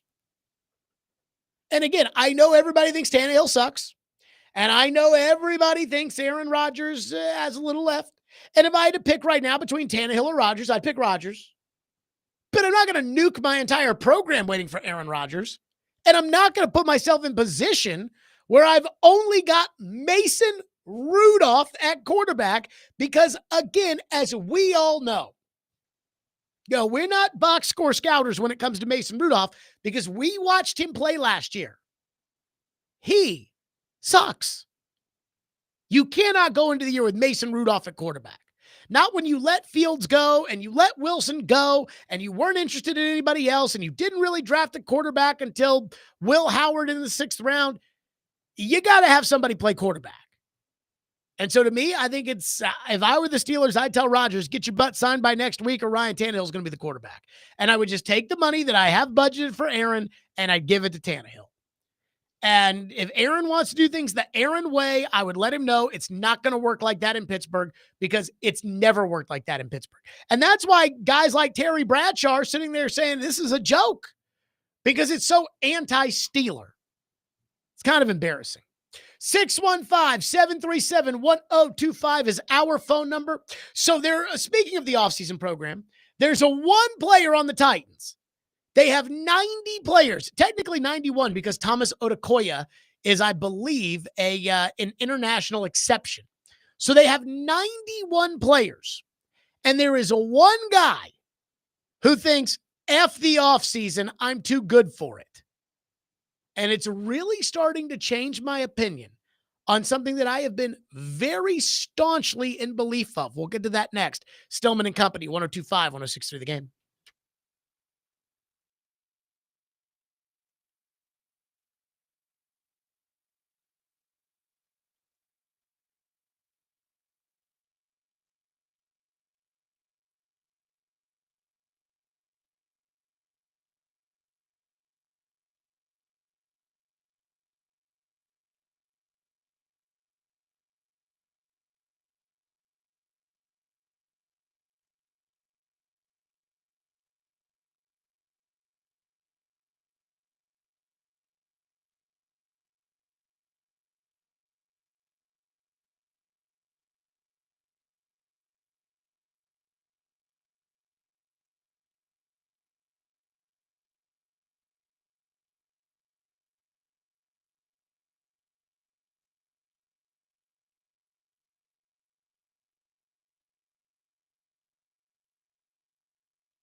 Stillman and Company, 1025, 1063 The Game, streaming live on Twitter, Twitch, YouTube, and Facebook Live. We are live from the Busy Bee Plumbing, Heating, and Air Conditioning Game Nashville studios.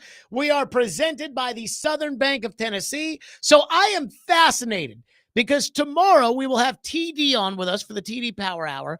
And I'm fascinated if there's going to be any more info that comes free as to why Jeffery Simmons has not been at the Titans' voluntary off-season team activities, aka OTAs. And I don't know what his deal is. I mean, I don't know if he wants to be traded. I don't know. But I have been pretty staunch in my belief that the Titans should not trade Jeffery Simmons. I've read your text. I've taken your calls. People have said, we need to trade Simmons. And it's pretty much been, I'd say, steady. I don't think it's like the popular thing to do, but we've gotten a lot of texts about trading Simmons since about the beginning of last season.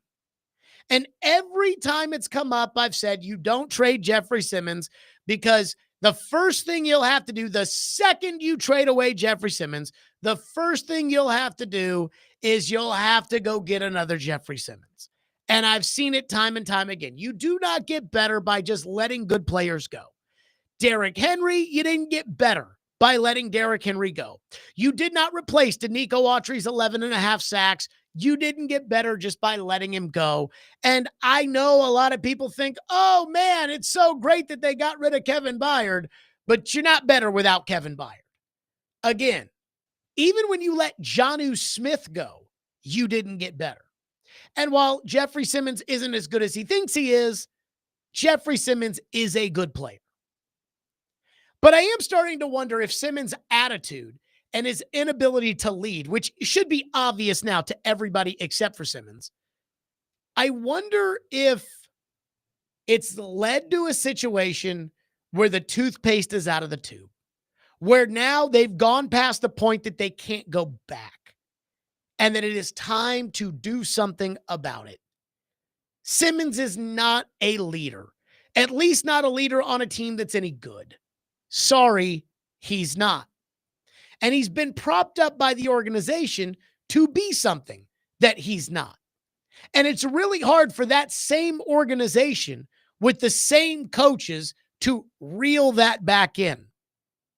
So with Jeffery Simmons having skipped Brian Callahan's OTAs, after Brian Callahan was the one that got up in front of everybody with a straight face and said, I think that this offseason we're going to divide the team into 8 separate yet equally important groups, and we're going to have competitions, and we're going to develop leaders, and we're going to build teamwork, and what we put in this time of the year is going to be what carries us and keeps us from making mistakes in September, October, November, only to have Jeffery Simmons stick his middle finger to that might be the turning point. This might be the time where even somebody like me that said you do not trade Jeffery Simmons because you don't get better by trading Jeffery Simmons, maybe now it's time. But the number one question that has to be answered if we're going to have the discussion of should the Titans trade Jeffery Simmons is, what are you going to get in return? I think PK looked into it last year and talked to personnel people around the league, and the sentiment he got was Simmons would be worth a second-round pick. Maybe he'd be worth less now because he is coming off of a somewhat disappointing season. I don't think I'd take a second-round pick for Jeffery Simmons. I would take a first-round pick. I would do that tomorrow. I'd drive him to whatever city it is, whatever team's offering a first-rounder. I'd go get the car and I'd drive it. But there's one specific team and one specific player when it comes to Simmons that I would have my eye on if I were the Titans. And I think this is a realistic trade partner. I'd want the New York Giants pass rusher, Brian Burns. That's the guy I would want in exchange for Jeffery Simmons. And here's why. Because Brian Burns is an edge rusher, which this team desperately needs. The Titans are fine when it comes to that D tackle kind of hybrid role between guys like Keandre Coburn and Sebastian Joseph Day and even Tavondre Sweat, they're fine in the middle of the line if they have a rusher on the outside instead of Simmons. And Brian Burns is a legit edge rusher. And edge rushers are more valuable than DTs unless a DT is Aaron Donald. Kind of like how tackles are more important than guards. Also, Brian Burns restructured his contract, so he's only due $6.25 million in cash this season. And so the Titans could add $12 million to the deal and send Simmons to the Giants, and the Giants wouldn't have to pay any money. In fact, they'd be getting $12 million in cash, and the Titans wouldn't have to pay any extra money than they're already paying now for Simmons. And that way, again, the money is even. And I think it makes sense for the Giants to at least entertain this offer of Simmons for Brian Burns straight up. Again, adding in the $12 million.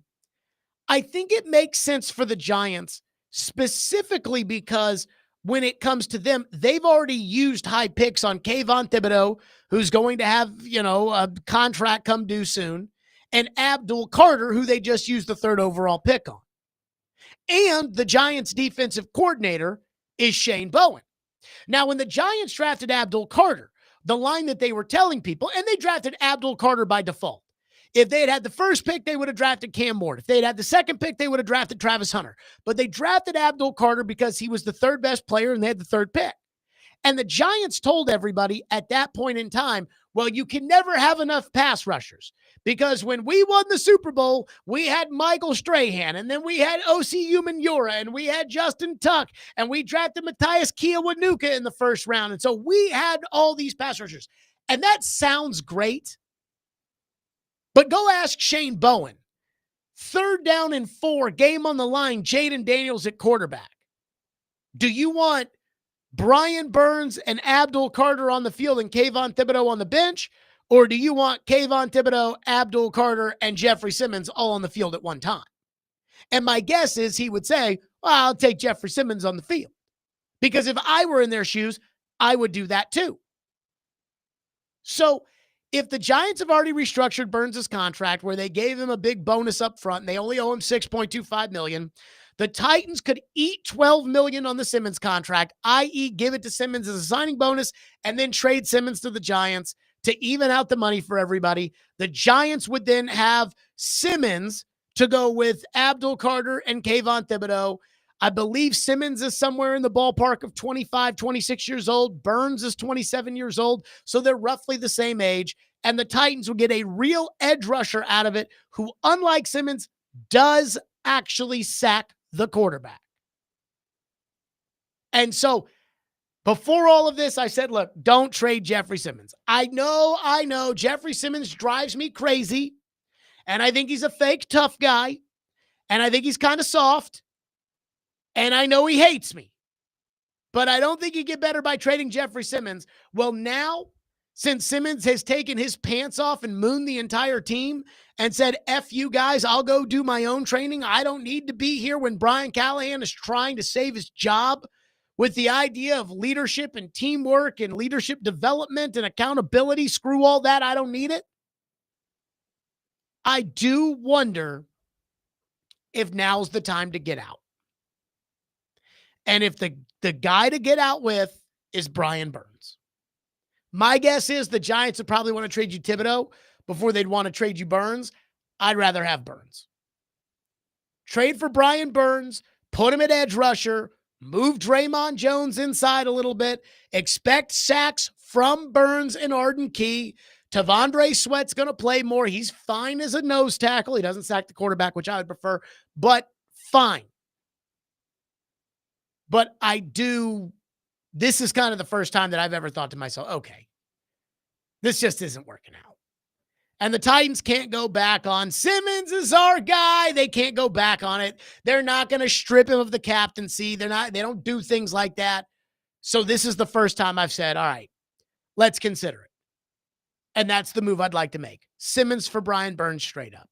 615-737-1025, which is our phone number, 615-737-1025. I do expect for us to see Jeffery Simmons next week.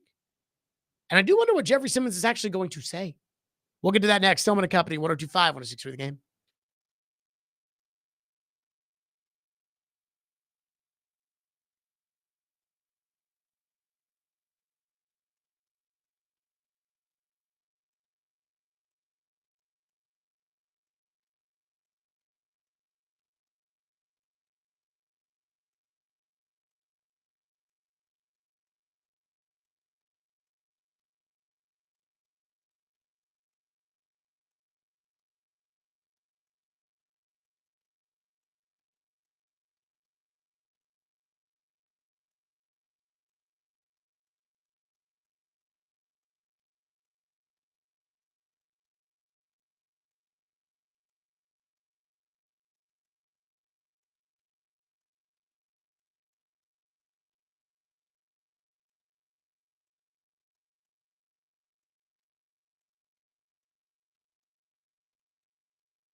So what is your opinion, Jeff? What do you got? I'll start off with the NFL side of it. Especially playing my position. You know, in my opinion, I wish people were, you know, especially on the outside world, you know, they say, oh, he had a down year, this and that. But, you know, they don't take in consideration that, you know, I wanted that, you know, especially like this week, you know, they got the NFL coaches meeting and they all down there, the media down there.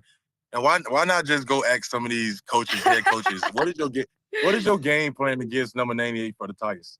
You know, it's never single blocks. Mhm. So instead of looking at in my opinion, instead of looking at the game, the game stat sheet, look at the game itself and how many hands it's on number 98 every game. The tape. Watch the You know, tape, right? That's what you're saying. Watch the tape. You know, at this point, when I and you hate to say it to the media because then some people want to consider you as a butthole, but you know, it's like, you know, sometimes I do get a little frustrating, and you know, just to hear, you know, you not having a good year, what you think the problem is. I'm like, because I'm getting double teamed 95% of the game. So, you know, that's one of my opinion. Excuses. That was Jeffery Simmons on Jill Jelnick's podcast. By the way, it gets me every time we play that cut. Every single time. It's just so unexpected every time. I know it's coming, and I'm still like, he said butthole. Every time he's like, hey, you know, you don't want to go to the media about this because they'll label you as some old butthole, but, you know, it's gets me every time. Are you the one that gave him that label? Was that you, Jared? That he was a butthole? Yeah. I don't know. You know, a very complicated relationship when it comes to Jeffery Simmons. Because Jeffery Simmons pretends like he doesn't know who I am, but he blocked me on Twitter. And every time I ask him a question, you know, Chase was talking about this last year. You know, last year, right at the beginning of the offseason break, the Titans signed Jamal Adams. And everybody in the local media was crapping on it because Jamal Adams sucked. And Jeffery Simmons was like, these guys in the media pretend to be our friends, and then they blah, blah, blah, whatever. And people thought he was talking about me, but he wasn't talking about me because he blocked me on Twitter, so there's no way he could have seen what I said. And he was really mad at Buck. And we all know how that ended with him going over there to Buck at training camp and saying, you know, Buck, you need to stop talking on social media. You need to come talk to me. And Buck said, well, I'm sitting right here. If you want to talk, sit down. And he said, I don't want to talk to you, which again shows just this total lack of self-awareness from Simmons of this, you know, I'm so big and so bad and I'm so tough and I want to sit down and talk about this. Okay, let's sit down and talk about it. No. I mean, it really makes Jeffery Simmons look stupid every time he does something like that. But I'm not the one that labeled him a butthole. I'm just going to say this. I keep getting tired of him talking the talk and not walking the walk. That I will say. I am fascinated, and I mean fascinated, by what Jeffery Simmons' excuse next week is going to be, because he will have to be here for the mandatory minicamp. So when Jeffery Simmons shows up to the mandatory minicamp, the way the Titans are doing this, instead of bringing guys to the podium, is everybody's available on the field. It's essentially like an open locker room. It just happens to be on the field. So next week, after mandatory minicamp, Jeffery Simmons is going to be walking off the field. If Jeffery Simmons doesn't speak to the media next week, that is a massive story that this guy, again, who's like, the media thinks I'm some butthole, won't sit there and talk to the media. So he's probably going to talk to the media. And I do wonder what his response is going to be when he gets asked about, where the hell have you been? Like, do you think that Brian Callahan just doesn't deserve the respect of you showing up? And I don't even know how he's going to answer it, because there's really no excuse unless it's like, yeah, my grandmother was sick and dying, so I was in Wyoming the whole time right next to her bedside. I'd wake up in the morning, go to the gym and work out, and then I'd come back and I'd spend my time with Nana. Like, if that's not his answer, there's nothing that's not going to make him look bad here. Because, again, Brian Callahan has talked about how important this offseason program is for him, and Jeffery Simmons, by not showing up, is telling you he doesn't think it's important. So I do wonder what his excuse will be. You want to take any predictions, Reed? You want to make one? What do you think his excuse will be next week about why he just skipped out on the offseason program? I want to hear it. I'm eagerly anticipating it, because there is no excuse other than the fact that it was voluntary and I didn't want to be here. That's what he's going to say. Only thing that he can say. That's what he's going to say. That is the worst thing that he can say. If he says that, I'm on board with the Jared trade Simmons train. Well, I mean, again, I'm only saying specifically No, this is if what you I say, like. I'm not fire if he sailing says Simmons. that, if he stands up and says that, you're going to start demanding a trade because he's done in that locker room. He's done in that locker room. You can no longer say Jeffery Simmons is a leader on this team. No one in that facility can say that with a straight face if that's what he says. I don't think he and Brian Callahan coexist based off of how important Callahan has said this offseason is. And if Simmons just says, well, I didn't have to be here, so I wasn't here. I think that is a clear middle finger to the coach. And at that point, Callahan has to do something about it. You know, somebody texted earlier today and said, this story's really not about Simmons, it's about Callahan. And I think there is some truth to that. You know, I've been on Callahan's ass about his lack of accountability, like holding his lack of the ability to hold people accountable. And if Simmons goes in there and says, oh, it was voluntary, I didn't have to go, then Brian Callahan's in some deep trouble. Can I make a prediction? Do you want me to write this down? This is a guarantee? No, it's not a guarantee. This is why I think it's going to happen. Now. This is why I think it's going to happen, though.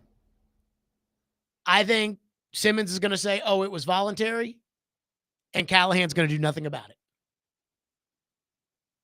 That's what I think is going to happen. Then are you then in return going to say, why were you the only one that didn't volunteer to be here?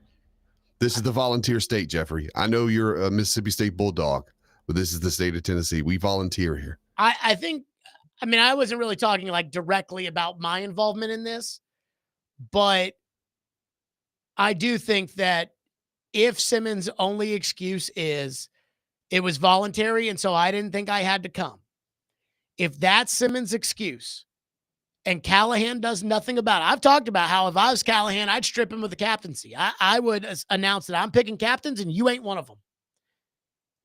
If Callahan doesn't do anything, that tells me all I need to know about Callahan. And the unfortunate part about it is, as much as I like Callahan, as much as I'm rooting for Callahan because he's a good man, I don't think he can hold people accountable. I think he's too soft of a coach. I haven't seen him do any of that. And I'm just telling you right now, if Mike Vrabel was the coach, this wouldn't be happening. Now, guys missed voluntary OTAs when Vrabel, but they had a reason. This would not be happening if Vrabel was the coach. One texter says he won't have an excuse. He'll just say it wasn't a big deal, and Callahan doesn't have the you-know-what to call him out, and he'll just agree with Big Jeff's answer. That's what I think's going to happen. That's what I think's going to happen. One text says, as a Giants fan in Nashville, there's no way the Giants are trading Brian Burns for that leader. And he puts leader in quotation marks. I don't know, man. Giants do some stupid stuff. You got Russell Wilson as your quarterback this year with Jackson Dart behind him. Good luck. One texter says, I like where your head is, but I don't think the dumb GM in Jersey spent all of the hard knocks drooling over Burns to move him after one season. Indy Ben says the Giants aren't making that trade at all. Simmons is overrated locally and nationally. Teams do not view him as a top DT. Yeah, but nobody views Brian Burns as a top edge rusher. They view him as a good player. And the same with Simmons. Again, it's third down. Third down and 8. Dak Prescott in the gun. You're Joe Shane, Brian Dable, Shane Bowen. You're trying to keep your job. If you go with the status quo right now, one of the three is off the field. Between Burns, Carter, and Thibodeau, one of them is off the field. If you have Simmons and not Burns, all three are on the field. Mike says we should not expect non-leaders to be leaders. Well, the Titans have expected Simmons to be a leader for a long time. So I don't disagree with that, but get on board. There are always these things with people, and I use awareness, but I really am, I say that in a nice way of like not calling somebody stupid. But there really are moments where I read things in articles or I hear stories that usually surround people that just don't understand what's going on. And I'm like, you do not have a grasp of the situation at all. And with Simmons, that came before the 2022 season. Simmons wanted a contract. He signed before the 23 season, but he wanted a contract before the 22 season. And Simmons in The Athletic had said that he thought about holding out. And I'm like, you can't hold out. Like, you can't hold out when you don't have a deal and you're under contract. Like, I mean, Jamar Chase couldn't hold out last year. You can't hold out. Like, it's in the CBA where you can't do it. But when you don't know the rules and you think you know the rules, that's kind of an issue. 615-737-1025 is our phone number. Stillman and Company, 1025, 106 for the game.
Stillman and Company. Again, the big story around here, Jeffery Simmons not at OTAs.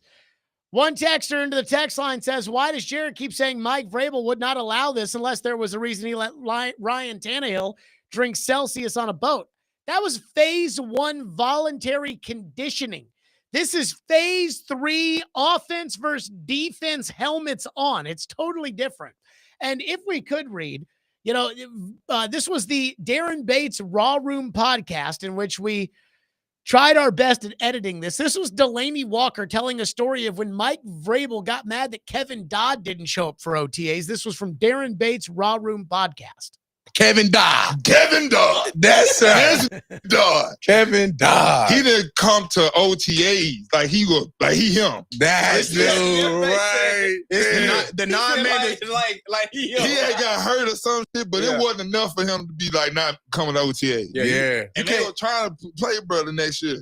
Yeah. He's straight. He was good. Yeah, He played. This nigga didn't show up.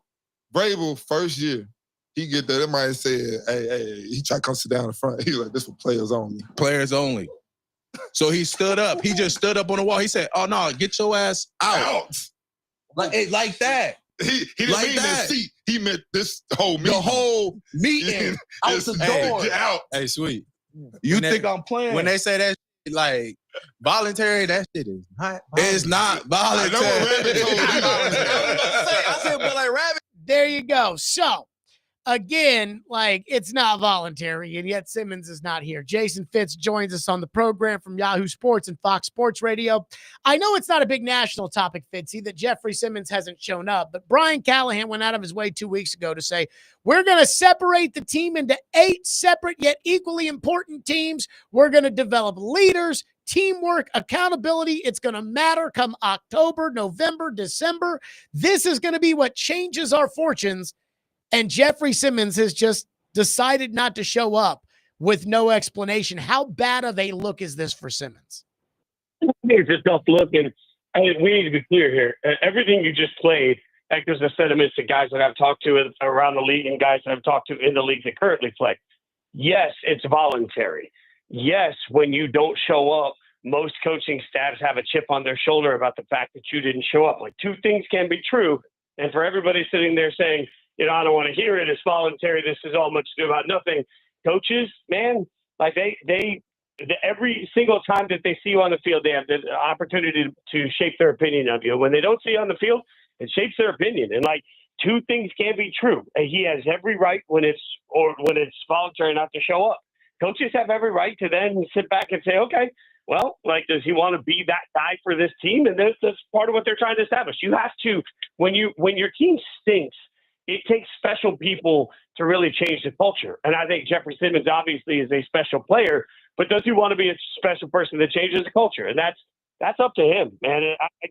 I think, look, everybody wants to make it not a big deal. In my experience, more often than not, it's at least a festering issue. So it's going to create the need for a real conversation between Callahan and Simmons. It's going to create need for conversations around the locker room. Like, it is what it is. And I frankly, it's a tough look for any player that's part of a rebuild, if that's what they want to be part of. But when you're one of the main paid guys and when you're one of the faces of the franchise, you're held to a different standard. That's just true. Like, we always talk openly about my Raiders fandom. You think that Max Crosby isn't held to a different standard? And at some point, doesn't Jeffery Simmons need to be the Max Crosby of this organization? I think so. I think he has the ability to as a player. So the question is, does he have the ability to as the locker room guy? And if you're not at the OTAs, that creates questions. Do you think in this case, and I've talked about how if I was Brian Callahan, I would strip Simmons of the captaincy. So instead of saying that the players are going to vote on captains, the coach, am going to vote on the cap. I'm going to select the captains, and it's going to be what you would expect. Cam Ward, Tony Pollard, Calvin Ridley, Amani Hooker, Cody Barton, and Sebastian Joseph Day. Again, a solid interior defensive lineman who makes about $3 million or whatever it is. It'll be him as the team captain instead of Jeffery Simmons to send the message. I get the feeling Callahan's going to do nothing. And that bothers me when it comes to Callahan, Fitz, which is I don't think he can hold people accountable here. Am I wrong to judge how Callahan reacts to all of this as a sign about his ability as a coach? I think the problem here, no, you're not wrong. But the problem here is the standard that we hold coaches to changes. So I'll use a music analogy for everybody that is in the music business that listens to this show. Like, if you are a brand new artist and you're putting out your first song and it's not great, you don't get a lot of leeway. Nobody's like, oh, you know what, they'll get him next time. If your first single is great, but then your second song kind of stinks, it's like, you know what I mean? Sure. But if you put out a ton of records and all of a sudden, if you're Rascal Flatts and you're 8 records in and you put out a bad song, it's a bump in the road. No big deal. I think we have to remember sometimes that the standard is different for coaches and what they can accept and maintain the locker room. It's different if you're Mike Tomlin, honestly, and you've been doing it for so long that at the end of the day, even your isms are things people laugh about. It's different if you're Sean McVay and everybody walks in the room saying, hey, I get it. I know it. If you're Bill Callahan, if you're Brian Callahan, sorry, wrong Callahan. If you're Callahan, you are establishing who you are in everything that you do every single day for the first 3 or 4 years. Until you have the wins, everything else matters so much. And once you have the wins, then, hey, if you're sitting here in year 5 and you've been in the playoffs 3 straight years and you're perennially a champion of your division and everybody knows how good you are, then yeah, you know what? If he doesn't come to camp, you don't do anything about it. In the beginning, can you do that? I mean, what message does that send to everybody about your messaging to the locker room? I just think all of that is tough. And again, I'll go back to young coaches. Like Antonio Pierce tried to do things within the Raiders organization that players just weren't going to allow because he was a new coach. That is real. And I think that's part of why you have to look at Callahan and the way he's approaching this with a really, really, really narrowed and magnifying glass of, is this the right thing for the culture? Because he's still establishing who the Titans are supposed to be. I'll just ask you this. Could you get away with this behavior if Mike Vrabel was the coach? Could Jeffrey Simmons, would he do this if Mike Vrabel was the coach? And if you won't do it, again, I don't know what you're going to say to that, but if you wouldn't do it if Vrabel was the coach, what does it say that you would do it with Callahan as the coach? Yeah, look, no, I don't think he would do it with Vrabel as the coach. We both have been around Vrabel enough to know the way he talks and the way he communicates, and it's pretty brash, right? It's pretty harsh. It's pretty brash. It's pretty in your face. Vrabel is going, I just heard that clip you played. I think that's pretty on point for the version of Mike Vrabel you and I have both been around. That level of it, I think it gets really hard for somebody to be like, hey, the tone of the entire thing is so different if you're not at something with a coach with that personality. It becomes very, hey, this is business and we're going to handle it just like business, and it's going to be very, dogmatic in that form. When you've got somebody like Callahan, I guess my first thought that comes to mind, not knowing we were going to go in this direction, but my first thought that comes to mind is think about the way the tone has changed on Miami with Mike McDaniel, right? And you think about a coach that everybody was massively in love with, and now you're hearing more and more and more every single offseason about, well, players kind of know they can walk over him, and players are showing up late, and guys don't really respect some of his mannerisms, and they're not really buying in. And you keep hearing report after report after report. You realize that, man, all of that was established, brick by brick in the beginning. I feel like what it says is that right now Jeffrey Simmons believes that locker room is a heck of a lot more like that than it is like Vrabel, and that's a tough place to be, man. You better win a lot of games this year if you're going to be a player's locker room out of the gate while you change your culture. Yeah, Jason Fitz is with us on the program. So, Fitz, with that, again, it seems like every conversation that's brought up with the Titans revolves around Cam Ward. And I know that Cam Ward is better than Will Levis, but what I worry about is Will Levis. In hindsight, it's obvious that he was set up to fail. Can Cam Ward overcome a dysfunctional organization? Cam Ward can overcome 1 year of a dysfunction. I will give the grace. I think Cam Ward is good enough that if everything implodes around him, he can survive that. If the next hire, the next group in a year, if that's the way it goes down, is not, right on top of how to do things at the highest possible level, then no, I don't think many players can overcome that. And look, it's part of what I've said to be consistent when I talk to people in Chicago. It's like, Caleb Williams can overcome 1 year of Matt Eberflus. We all knew Matt Eberflus was an abject disaster. We knew that offense was going to suck, and we knew that the Bears weren't going to be any good. But now there's a reason that they went out and poached Ben Johnson, right? They're banking on a first-time head coach being an epic head coach. And if he's not, now all of a sudden, think about it. If everything goes to what this year for Chicago, people are going to be scratching their heads saying, well, man, is it Caleb or is it Ben? What is it? And that's Caleb. And we can all objectively look at the way Caleb was talked about when he came into the league versus the way Cam was talked about when he came into the league. I think the grace that Trevor Lawrence has gotten doesn't really exist anymore in a CJ Stroud world and a Jaden Daniels world. So, yeah, Cam can survive 1 year. But, man, if this year goes off the rails, then they've got to have a monster home run hire that comes in and day one establishes what it means to be a professional organization. Jason Fitz is with us on the program. I have kind of a selfish question, but I do think enough people care about this, so I'll ask it. Inside the NBA had their final TNT broadcast over the weekend, and boy, I'll tell you, Shaq and Kenny and Ernie and those guys, they are not happy about going to ESPN. You have worked for Mickey Mouse, so you know what it's like at ESPN, and yet they're just licensing the show from TNT. And was I the only person this weekend watching all of this saying to myself, it's still going to be inside the NBA. It just will be on a different channel, but it'll be the same studio. It'll be the same guys. It'll be the same Barkley laughing about nothing. It'll be the same. Like, what am I missing here, Fitz? Is it really the end of an era? Should I say the mourner's cottage for inside the NBA? No, so I'll give you some inside media here that not a lot of people know. When Pat McAfee's show was signed by ESPN, ESPN wanted desperately to bring all of the production of the show to Bristol, Connecticut, the back end of the show, basically, the people you don't see to Bristol, Connecticut, producers, directors, all of these things. They wanted to add their flair to Pat's show, even in a licensing deal. And Pat told him to go to hell, basically, and that he was only going to do what he does, how he does it from Indianapolis. So literally on Pat McAfee's show, nothing has changed. It simply goes down a wire. It's taken by ESPN and ESPN broadcasts it. And when they have tried to make changes, even as simple as, hey, we want to put our graphics people on this show, the answer has been go to hell. That was the precedent changing moment that a lot of people are simply not aware of or not acknowledging. Smart people in media should be acknowledging right now that ESPN is now majority. They're a licensing company. So that means they take the Pat McAfee show and they do what he wants. So they're going to take Inside the NBA. They're going to take Rich Eisen. They're going to do these things. They're simply going to pay money, put gasoline on it with their brand and make money off of it. That's the way ESPN runs now. So Inside the NBA, like this death of Inside the NBA thing has been to me kind of laughable. Like, and some way it's going to look the same. It's going to feel the same. All those guys are going to be the same. It's just going to be on ESPN instead. And in a streaming world, I'm not sure anybody really cares. No, we don't. Jason Fitz, as always, Yahoo Sports, Fox Sports Radio, as always, great stuff. Fitz, we'll talk soon.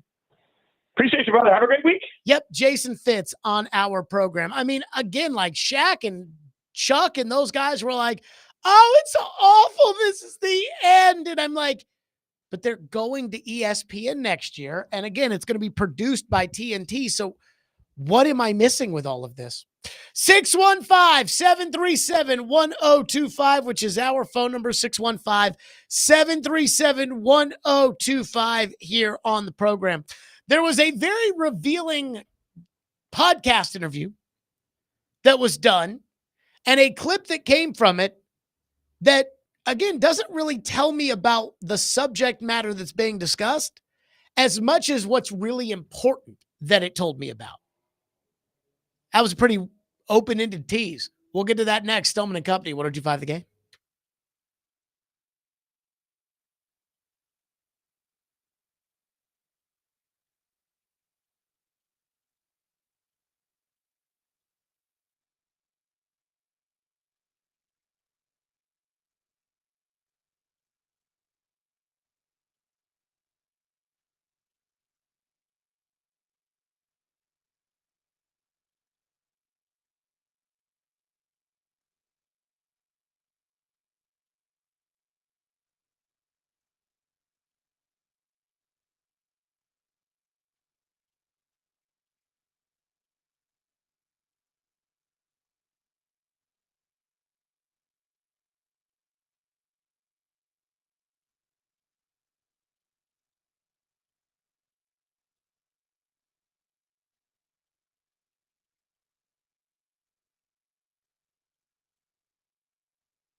What the hell happened to you guys against Vanderbilt? Man, they played a better football game than us this game. We came out slow, and they capitalized. They held the ball. They had their game plan, and they executed. What do you say to your team when you got Vanderbilt this year coming into Tuscaloosa? Man, going into this game, it's we don't call them revenge games. So we gonna kill an ant with a sledgehammer this year. So I mean, just every game that we fell short last year, we definitely got red eyes going into them. We're going to kill an ant with a sledgehammer. That's Ryan Williams, the star wide receiver for the Alabama Crimson Tide, on John Gruden's podcast, saying we're going to take a sledgehammer to an ant in reference to playing Vanderbilt in 2025. I actually did not know. I really hadn't looked ahead. I probably should have. I really didn't know that Alabama was playing Vanderbilt in 2025. I guess that new SEC schedule, you play everybody more often or whatever it may be. So let me just say this. I'm not saying Ryan Williams shouldn't have said it, because Alabama probably will crush Vanderbilt when they play each other next year. Clark Lee said on our show last week when he came on, he said, look, we're not going to catch people by surprise next year the way that maybe we did this year. And he's right. But that's not the big story to me, because I know Diego Pavia said something back on Instagram. Again, I don't care about that. Alabama probably will beat Vanderbilt.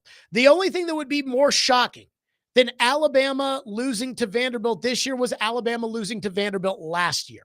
It would be absolutely stunning if it happened again.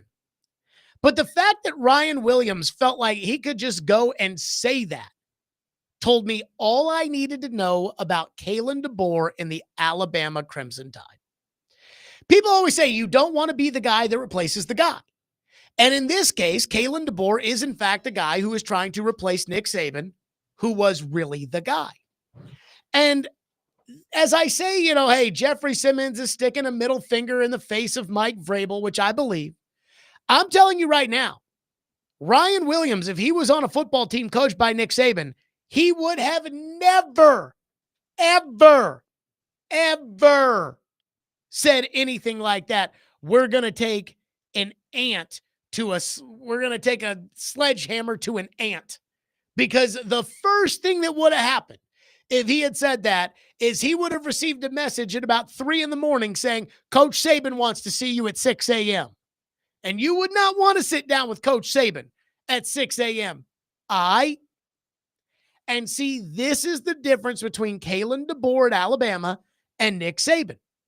Now, Kalen DeBoer in his own right is a very good coach because he's won everywhere. He won at the NAIA level. He won, I believe, at the Division II level. He won at Fresno State. He won at Washington, where they played in the national title game. And now he's at Alabama. But Alabama is a different beast.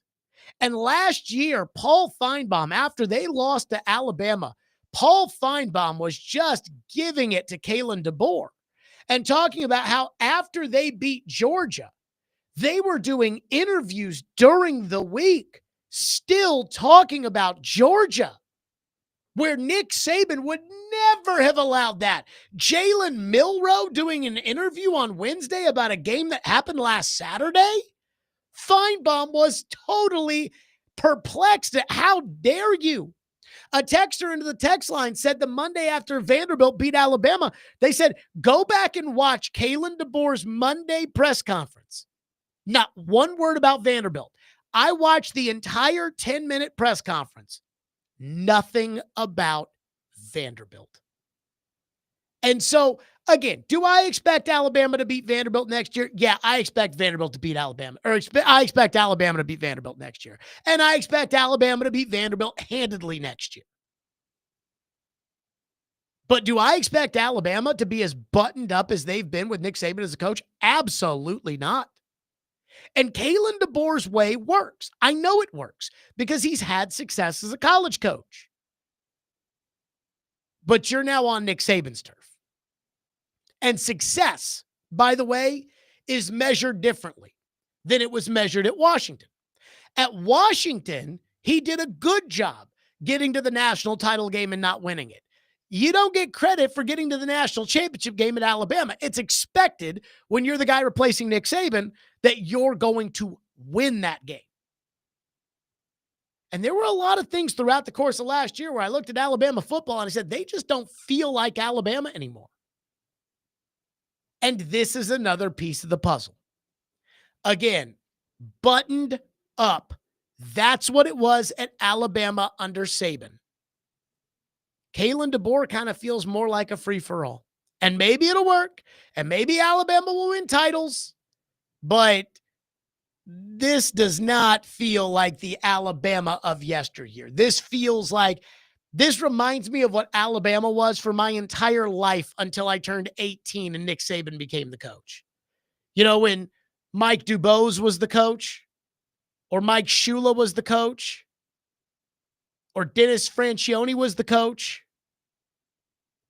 You know, just a bunch of losers. And I'm not saying DeBoer's a loser. But last year, I mean, they were getting stupid penalties on the field, which never would have happened under Saban. And now they're talking trash, which they never would have done under Saban. And when you do things Nick Saban wouldn't do, and then you don't get Nick Saban's results, those fans, I mean, look, you think New York's bad. Tuscaloosa's bad. Just like Lexington's bad when you lose to Oakland in the first round of the tournament. So I saw those comments and I thought, uh-oh. I'm like, this is a bad look for Alabama. Again, for what Alabama is used to and used to being there. Or used to being. 615-737-1025. Time for Jared versus Joe, which is up next. And I'm sure we'll get into the Jeffery Simmons stuff. I have to assume. I'll be disappointed if we don't. Jared versus Joe is next. Stillman & Company, 102.5-1063 The Game. Let me tell all the fine folks out there about don't miss on Nashville's best deals. Great offers for 312 Pizza, Beach Bend Amusement Park and Splash Lagoon Water Park, Central Barbecue, Fog Street Lawn Club, and more. Get them now while supplies last at theGameNashville.com/deals.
Stillman and Company 1025, 1063 The Game, streaming live on Twitter, Twitch, YouTube, and Facebook Live. We are live from the Busy Bee Plumbing, Heating, and Air Conditioning Game Nashville studios, and we are presented by the Southern Bank of Tennessee. 5 o'clock on a Wednesday.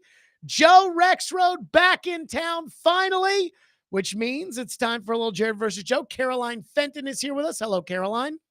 Hello. It's been a minute. How we doing? It has been a minute, and we are doing outstanding. Apparently, we've lost Joe for some reason or another, but this is true. Caroline and I will be reunited this weekend for pretty much the entire weekend on Sirius XM. Caroline, are you totally sure of what we're doing this weekend? I don't have a clue. So we're on College Sports Radio for CMA Fest, and we'll be interviewing people. But other than that, I couldn't tell you. But we're very excited about that.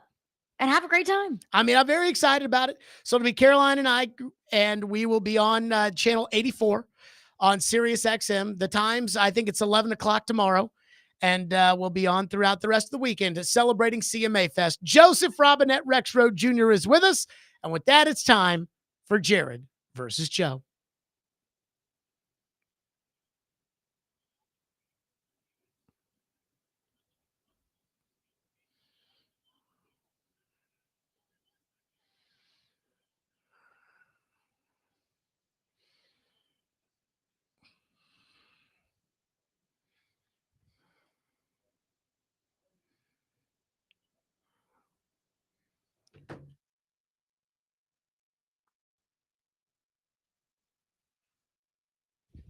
So apparently Joe said that his phone dropped again. He said the call went dead on me again. So we're going to call Joe from another line as that entire thing was going through. I do want to tell the fine folks out there that Jared versus Joe is presented by Pella Windows and Doors of Nashville and First Horizon, Big Bank Muscle, Small Bank Hustle. Visit firsthorizon.com/get-it-all. So, Caroline, you might as well just start the first one with me, and then we will get Joe's side of the argument.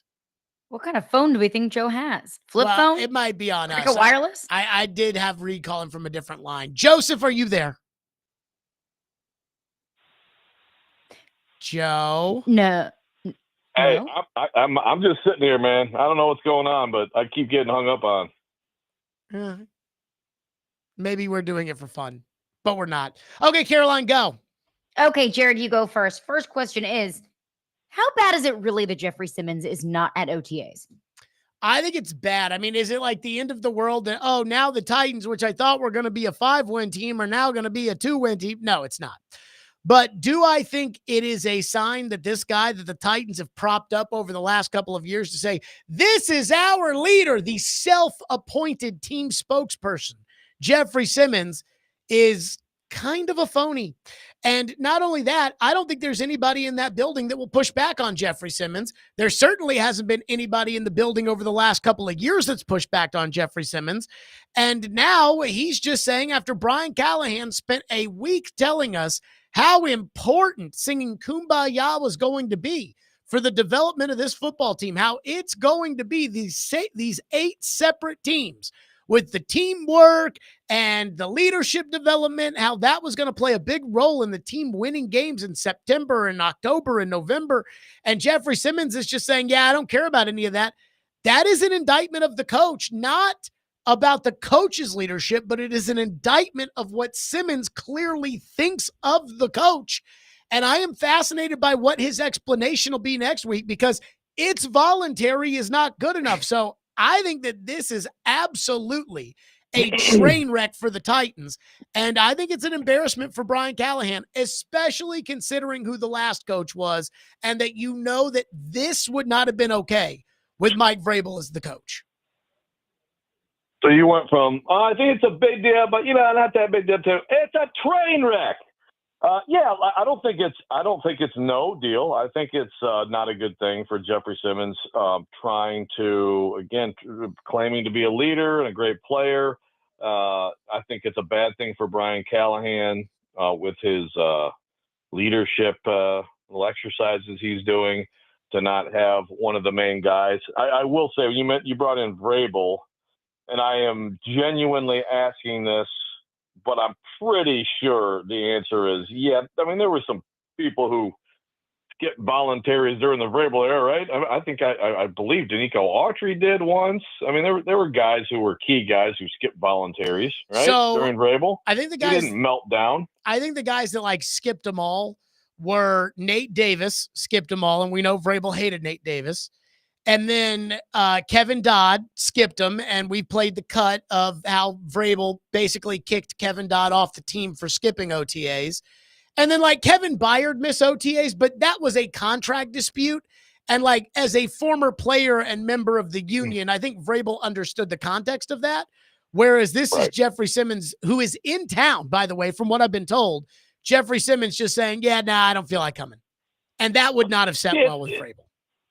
Yeah, it's weak. It's like if it really matters to you, yeah, I understand. You know, a wonderful video of Jeff working out, but if it really matters to you to try to turn this around, if last year really made you sick and you're about winning, then you should want to spend this time in there trying to figure it out with your teammates, trying to figure it out with the people you're going to be on the field with, and so, yeah, I don't think it's a good look. Again, like a lot of things that happen in June, we end up not even, like Simmons could end up having a great year. And, I don't know that we're really going to care about this. And, training camp is what really matters. And, they'll have obviously mandatory minicamp coming up. But I don't think it's a good look. And I agree that, like, for Callahan, it's not good because he's trying to shake things up, turn things around, and it's hard to do what he's trying to do without one of the really key guys who has no reason to not be there. So I don't think it really matters, when I was talking about the winning and losing, because I think this team sucks and they're going to suck no matter what. And I thought when Brian Callahan got up there and told us about, well, this year we're going to separate into 8 teams. So if you throw an interception, minus 3 points. And if you get an interception, plus 3 points. Like, I thought that whole thing was stupid to begin with.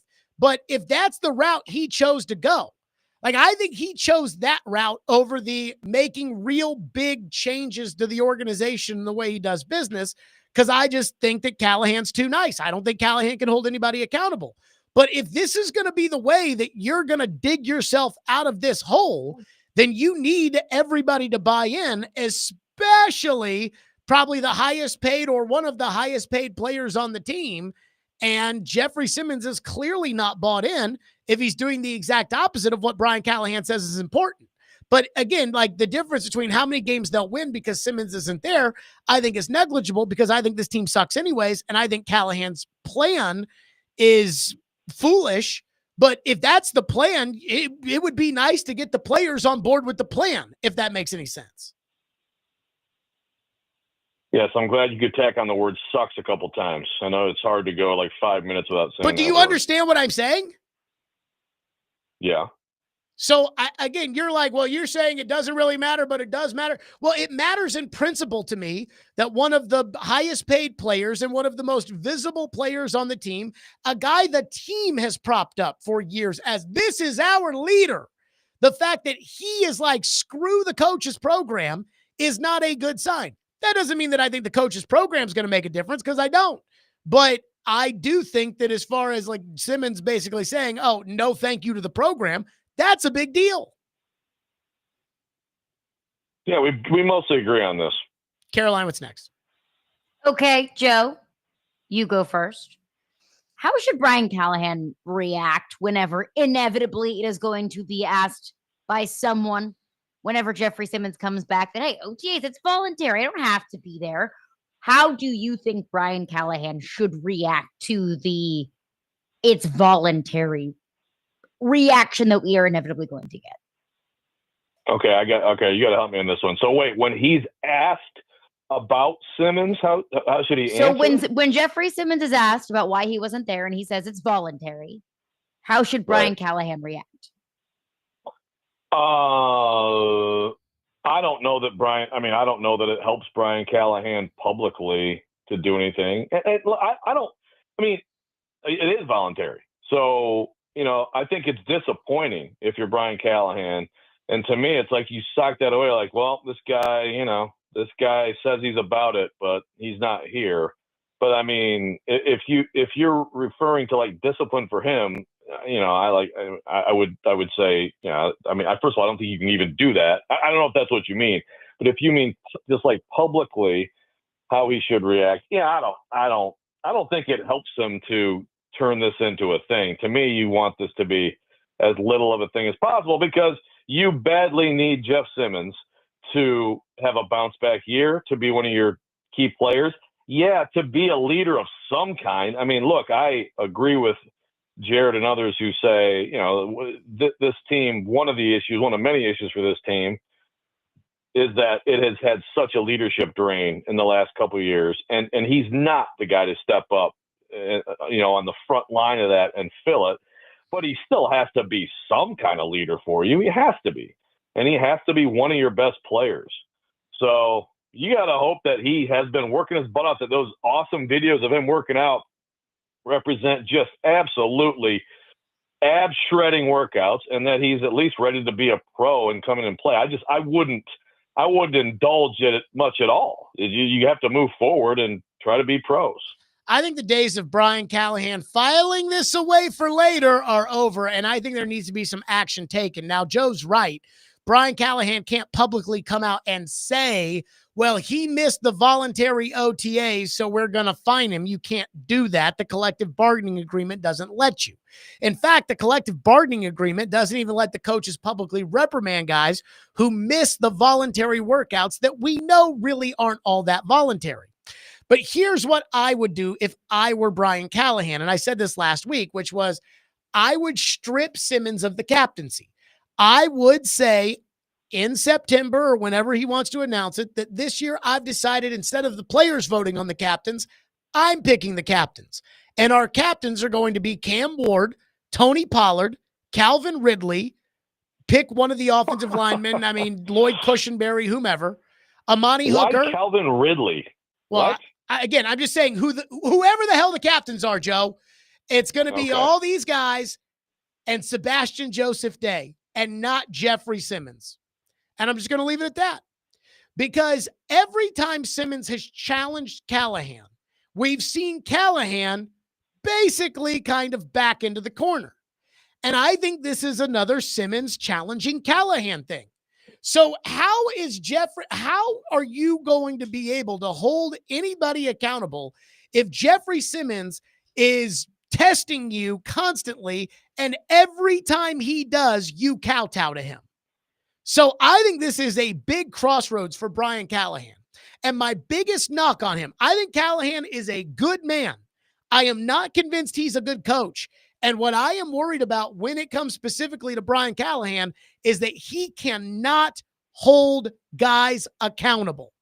And when you get up there and you say, hey, this transformative offseason leadership program is going to be what helps us, and Jeffery Simmons says he doesn't give a rat's ass about that, you've got a problem. So agree, he can't do really anything in terms of punishing Simmons publicly for missing OTAs, but I would not name Jeffery Simmons a captain for the 2025 season, and I would make sure that everybody in the media knew it was me who was making that choice and not the players. Yeah, I mean, I think one of the reasons he's doing this thing he's doing, putting different people together, is to give guys a better sense for who their leaders are. And if I'm a coach of a team in college or the NFL, I want my players voting for the captains, especially because it needs to be an anonymous vote. But I want the guys on the team to have the voice of who are going to be the captains of the team. So I wouldn't do that at all. I hear you on him holding people accountable, but doing the malarkey, stripping Lawan of the captaincy. And first of all, I think Lawan back then there were more obvious reasons to take that away from him at that point. Oh, Simmons is definitely given his reasons for not being a captain. I mean, you weren't here when that happened. I was. I was here the next year when Lawan never should have had a C anywhere near him because he was doing all the stupid crap to lose games, and just completely losing his cool on the field. And Simmons has does done the some of that same stuff, thing. too. Simmons has done some of that stuff, but he was not what Lawan was 10 years ago. Come on. Simmons has been I absolutely want propped up. I want players picking my captains. So I'm not doing what you said. So Floyd used to tell me that he would let the players vote on the captains, and he would count the votes. That's what he used to tell me, Right. which was translation for if there was somebody that I didn't want to be captain who was voted captain, they weren't going to be captain, which is what I thought at first Callahan should do, is he should count the votes and not count the votes for Simmons. But I've decided, no, Callahan has to push back on Simmons. I do not think Callahan has, I'm just going to be honest. I like Callahan. I don't think he has the balls to be a head coach. I'm just going to say it. I don't think he has the scrotum to be a head coach. All right. You don't have to use that word. And I would like him. Jared loves talking about male genitalia, man. I would tell you what, like my him goodness. to prove me wrong. I would like Does to he be have an proven internal wrong. scrotum? Is that an internal or external scrotum? Isn't like an internal scrotum? Isn't that like a hermaphrodite? Dude, I didn't know you could have one I'm inside. sorry I brought it up. I think that's Well, like, Jared talked about internal stiffy, so that's why I'm, or whatever word that he got bleeped out, that hopefully he didn't have to pay too big of a fine to the FCC. yeah, I don't think that's when you have to do that there. But regardless, I don't think Brian Callahan has the scruples to be a head coach. And I just, in a year and a half, scruples. I have not seen him hold anybody accountable. I haven't seen him hold one person accountable. Well, how are you going to see it? Again, have you seen Mike Vrabel hold people accountable? I watched Mike Vrabel basically fire Jamarco Jones on the spot. Yeah, but Vrabel, when you say you haven't seen it, I mean, there's still 90. Even if you're out there like the beat writers every day, there's 90% of the stuff is behind closed doors. Okay, well, I'd like to see don't know that he 10% of it. In the 10%, I'd like to see him hold somebody accountable. I mean, he fired one coach off of the staff last year. It was the special teams coach who should have been fired in the middle of the season, whom he constantly defended. And again, even that change was made absolutely kicking and screaming. He just can't hold people accountable. Will Levis has a bad day at practice, and he would get up there and say it was Denard's defense. He just can't do it. He's too nice. He's too nice to be the coach.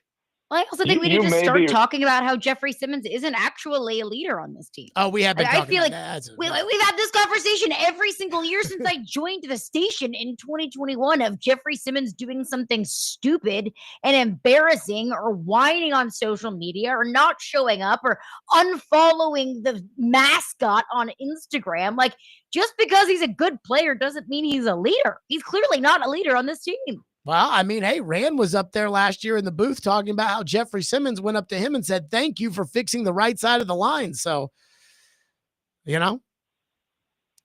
who's to say that, they used to think it, maybe they don't, but I don't think you're taking the toothpaste and putting it back in the tube of, okay, Simmons, now you go back to not being a leader.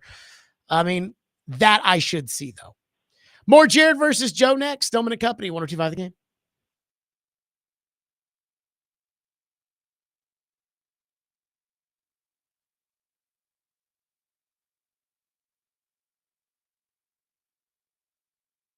Hiller Plumbing, Heating, Cooling, and Electrical. I love Hiller. They take great care of my home. They can do the exact same for you. So if you are interested in getting your home and getting it taken care of and getting it taken care of the right way, then you need to do so like I do with Hiller Plumbing, Heating, Cooling, and Electrical, because sometimes you'll call a plumber, an electrician, or an HVAC tech, and you'll feel like they're trying to sell you something that you absolutely do not need.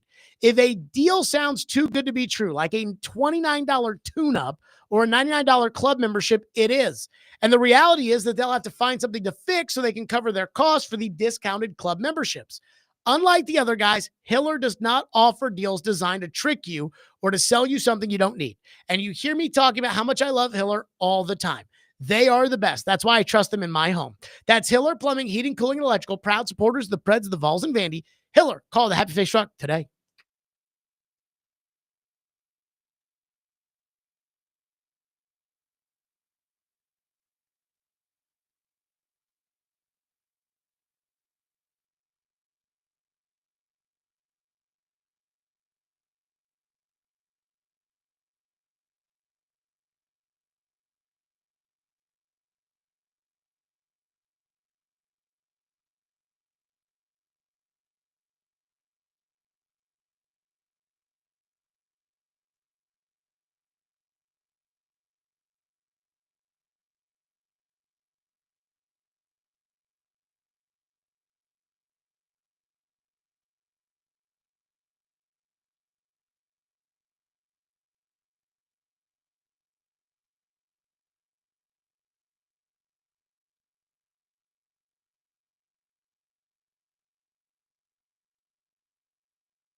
Time for more Jared versus Joe. Caroline, the floor is yours.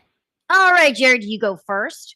Has Tennessee baseball, after advancing to the Supers and Vandy getting that butt whooped as the #1 overall seed, has Tennessee baseball reclaimed the top baseball team in the state title from Vandy? First of all, I would like to say, just first and foremost, it was wonderful to see Joe at the ballpark this past weekend at the Vanderbilt Regional.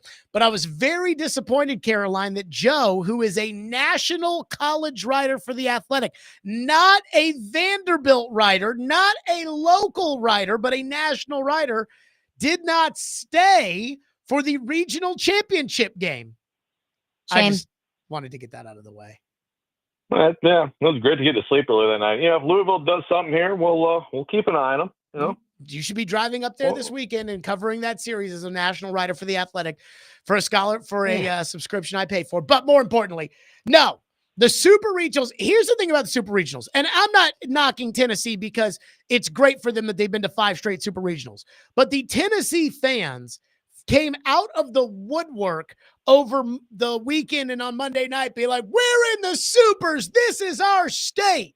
That does not erase the fact that Vanderbilt has 2 national championships, took you 3-1 this year, and spanked your rear end in the SEC tournament 10-0. The Super Regional is great.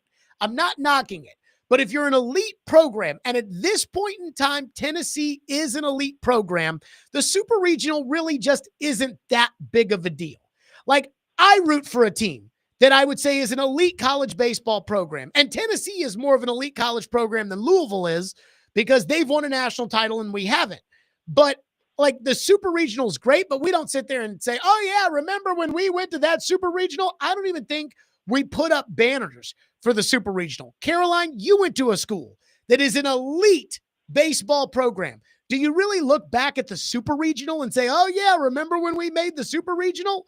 So I think if Tennessee gets to Omaha, then they take that top spot back from Vanderbilt.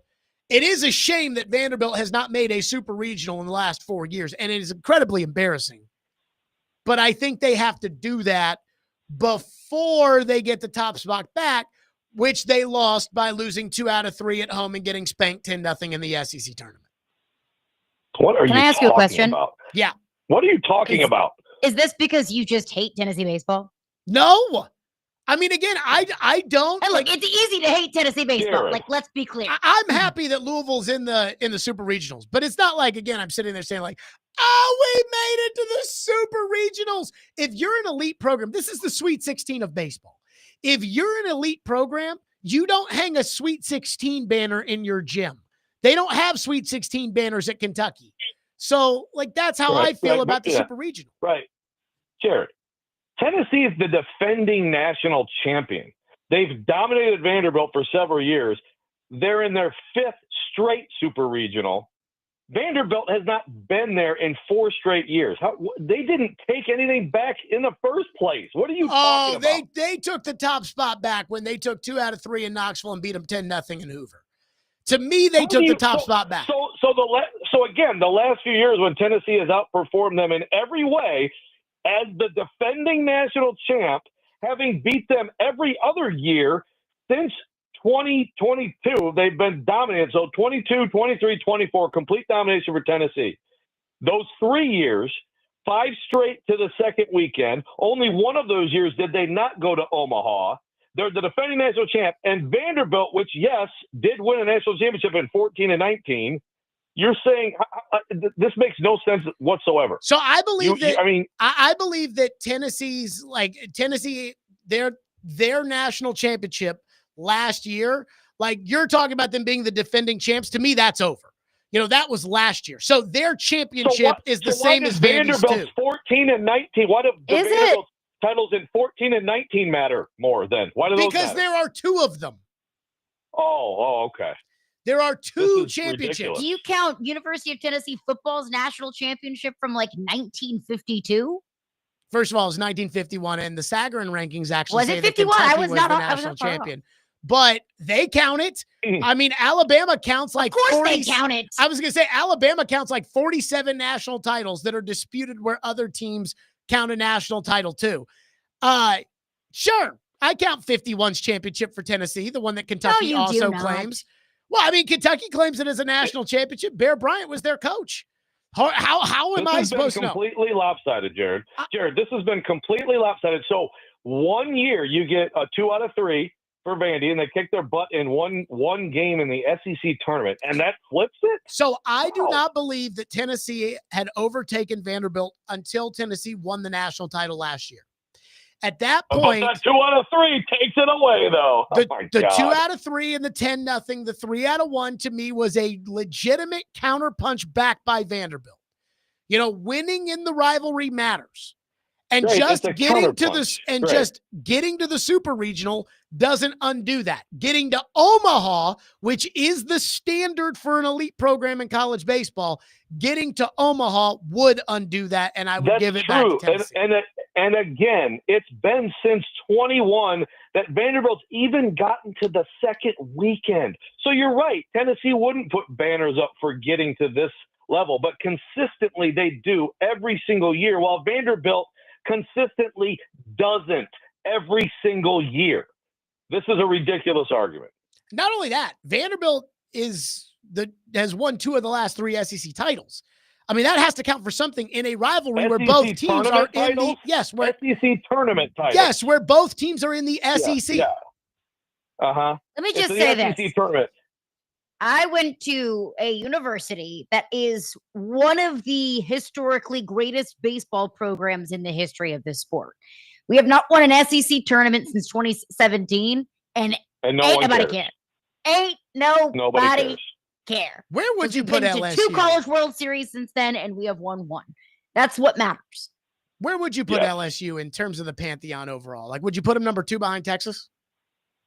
Well, we've won the second most national titles behind USC above Texas. USC has the most baseball titles? And they haven't won since like the They had early like 2000s. 8 in a row a long time ago. Oh, so it's like a John Wooden thing there. Yeah. I mean, I think it's indisputable to say that LSU is top 3. Yeah, for sure. And I would say Texas, like for all those years that they had Augie there, they won a bunch. And I don't know what happened to Schlossnagel in his regional, but he got his rear end kicked. And he looked good. I'm glad Schlossnagel got his rear end kicked. He deserves that. I do too. I still think, though, Vanderbilt has a top spot. And what Caroline's referencing right here is she's like, well, we have the second most national titles, period. Vanderbilt has more national titles, and Vanderbilt has won more recently against Tennessee. Tennessee has to do more than get to a super regional in order to take the top spot. So what's the record between Vanderbilt and Tennessee in the last 4 seasons? Why do I care what the record It's is in the not last pretty. 4 seasons? Why are you giving this arbitrary time frame? Because, Jared, this is the time frame of domination of Tennessee. It's which not this domination year's when you 2 get out beat of 3 10-0 does and you not lose 3 out of erase. 1. Or excuse me, 3 out of 4. God. So the 3 out of 4 that just erases what happened the last 3 seasons, which was embarrassing for Vanderbilt. Which again goes in tandem with the huge difference in overall performance, which again also goes in tandem with Tennessee just won the national championship. What are you talking about? Again, that was last year. You want to talk about last year? Go back to Yeah. last year.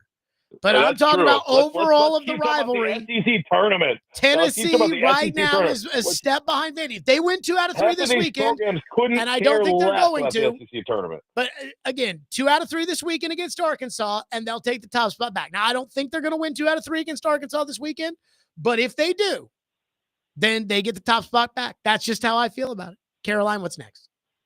All right, I'd You like and to Tim hear Corbin. this perspective from our Tennessee Arkansas this weekend is what Dylan called the national championship. So enjoy that. I would like to hear from our basketball Benny, Joe Rexroad. Does the NBA need big time markets in the NBA finals? No, Not I mean, it could use Indiana bigger and Oklahoma stars. City. Yeah, no one like when LeBron was in Cleveland, who gave it credit. Oh, Cleveland, what a terrible market. I mean, again, does the NFL need like a better market than Kansas City? No, they have Patrick Mahomes. No, Yeah, but like there's no Patrick Mahomes or LeBron James in the series. right. But my point is, it's not about the SGA market, is it's the about reigning the players. MVP. Yeah, but he's not LeBron and James. and he's great. No, exactly. He's a great player, but he's not. He doesn't have that star power. So I mean, look, I'm sure that the ratings will not be great for this, but I think that's more about the lack of star power among the players and the lack of excitement about these teams than it is about what cities they play in. And we have, you know, we have great players all the times in various sizes of markets. And so I you know, again, like, is it better if you're a TV exec? Would you rather have LA versus New York? Sure. You know, like, yeah, absolutely. But you really would, if it was LA versus New York, or let's see, like New York, Chicago, or you could choose, you know, even like Luka. Let's say he was still with Dallas. You would take Luka. You know, you would take the star player. You take Steph Curry. I understand it's not like San Fran's not a big market, but it's about the players, and that is where I think, you know, I think the ratings won't be great. I'm excited for it because SGA is amazing, and he's a worthy MVP, and Halliburton is, you know, a tremendous, efficient, if not flashy player. I think it'll be hopefully a good series. I think another problem with this series is, though, is I think Oklahoma City is going to win in 5 and probably blow them out in 3 of those 4 wins.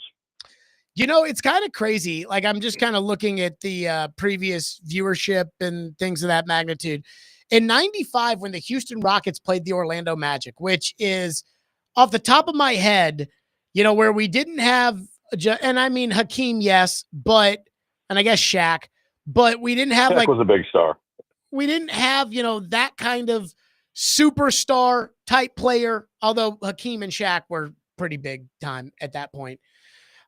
I look at, you know, the viewers for that final, and they actually had more viewers in the 95 NBA finals than they did in the 94, which ended up going 7 games and included the O.J. Simpson Bronco chase, which I find fascinating. I'm actually going to say, yes, the NBA needs better markets, but it's not like I'm saying, hey, the NBA should cook the books the way they did with Tim Donaghy and get the Lakers into the finals, or get the Knicks into the finals over Indiana by sending Scott Foster into ref it. I think that would have been terrible for the sport. But the NBA has done a massive disservice to itself. And I think it's easy to blame Adam Silver, and he certainly is guilty of something. But I don't know exactly what it is. But the level, like, they're going to get horrible ratings for this series. And I almost wonder if they're going to get horrible ratings because they've turned off so many people who love basketball just with all the minutia and the bull crap that the NBA has tried to shove down our throats for the last 20 years. You know, I'm not one of these people that sits there and says, like, oh, the NBA went woke and that's why it stinks, because that's not why it stinks. But the NBA does kind of stink. I'm not excited for this series. I'm not excited in the least for this series. And I'd like to think that I really do like basketball. So I think the game is you boring. Don't like basketball, and you like to cry about everything. I like So, basketball. Other than that, but great it's point. just, the games are long. It's kind of boring. I'm sorry. Like, I think the NBA, and even last year's ratings weren't very good, you know, with Boston and Luka in them. So I think the NBA is going to get bad ratings. And I think the only thing that could really save the NBA is something like, you know, a big star or a big market, like when the Chicago Cubs play in the World Series. And I think it's bad for the NBA. So, I mean, again, I saw Adam Silver, you know, crapping on Pittsburgh versus Green Bay in the Super Bowl today, saying people would say that's a good matchup. I do not think people feel that way about the Pacers in Oklahoma City. Caroline, who wins this week? Joe wins this week. Tennessee is absolutely the better program right now. All time, you can argue Vanderbilt, fine. They have more national championships, but right now it's Tennessee. And I do agree with Joe and your Jeffery Simmons, you know, being stripped of his captaincy take. It needs to be the team. It needs to be the locker room. Because if you give Sebastian Joseph Day captaincy, well, that just makes things awkward for Sebastian Joseph Day. All I'll say is the players voted, and I counted the votes.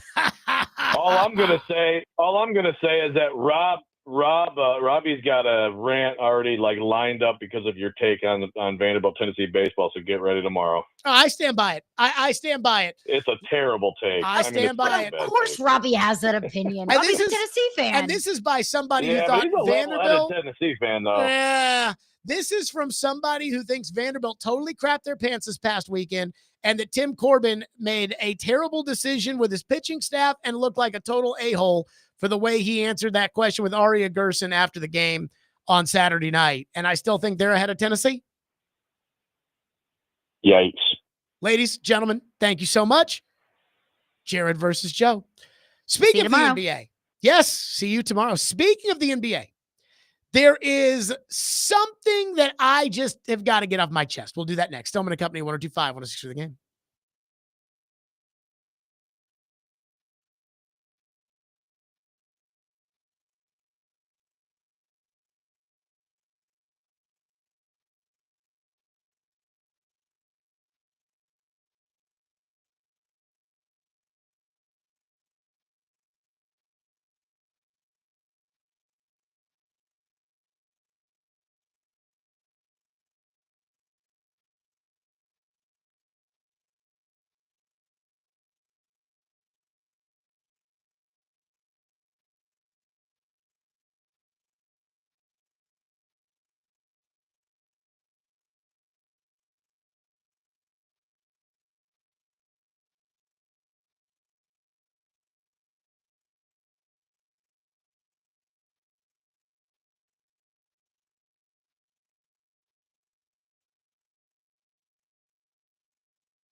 The Knicks firing their head coach, Tom Thibodeau, after they fell short in the Eastern Conference Finals to those Pacers.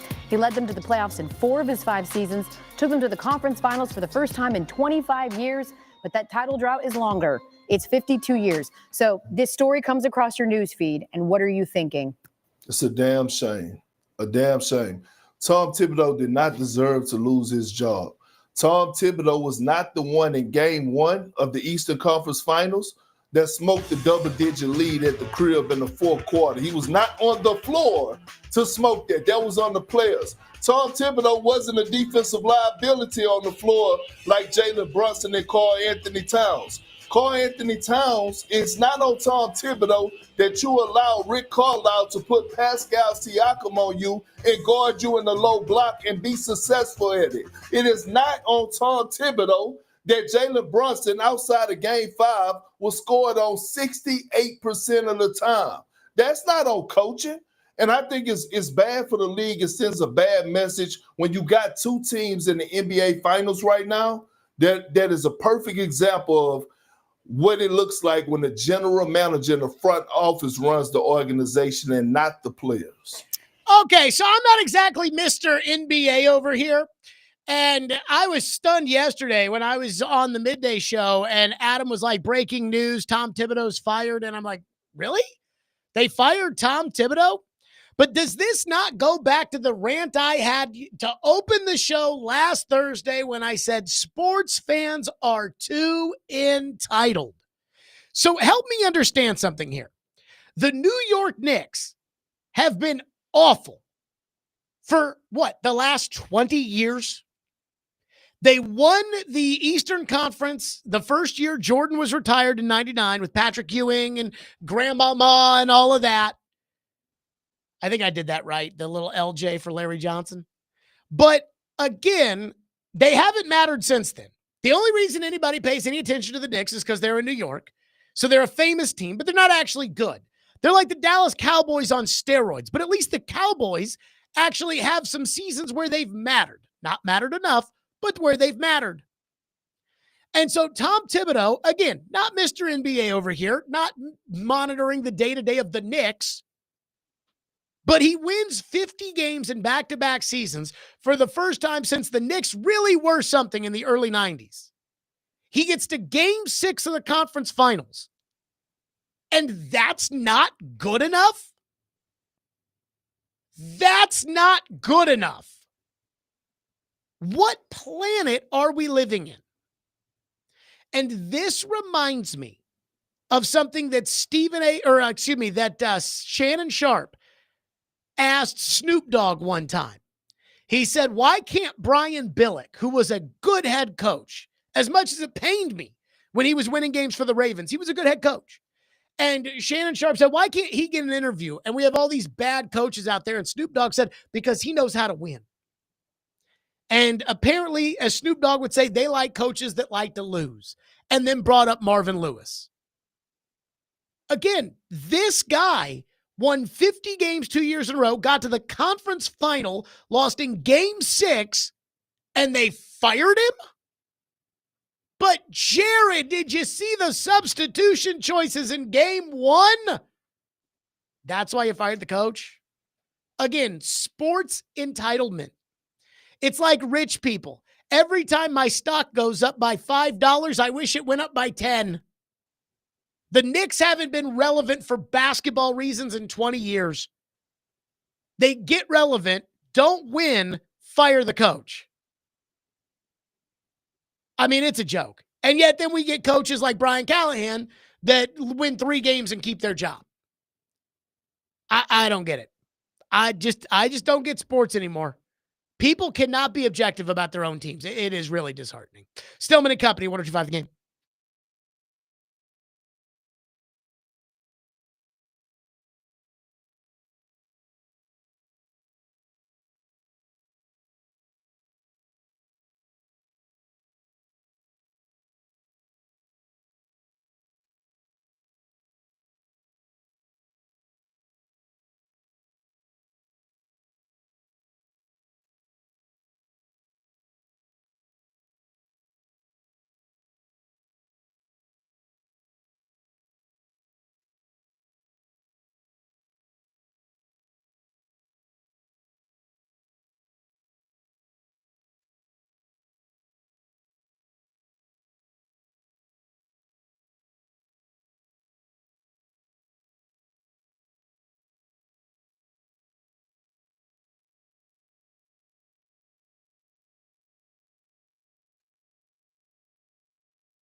Stillman and company, I just want to get my Stanley Cup final prediction out there for the people to hear.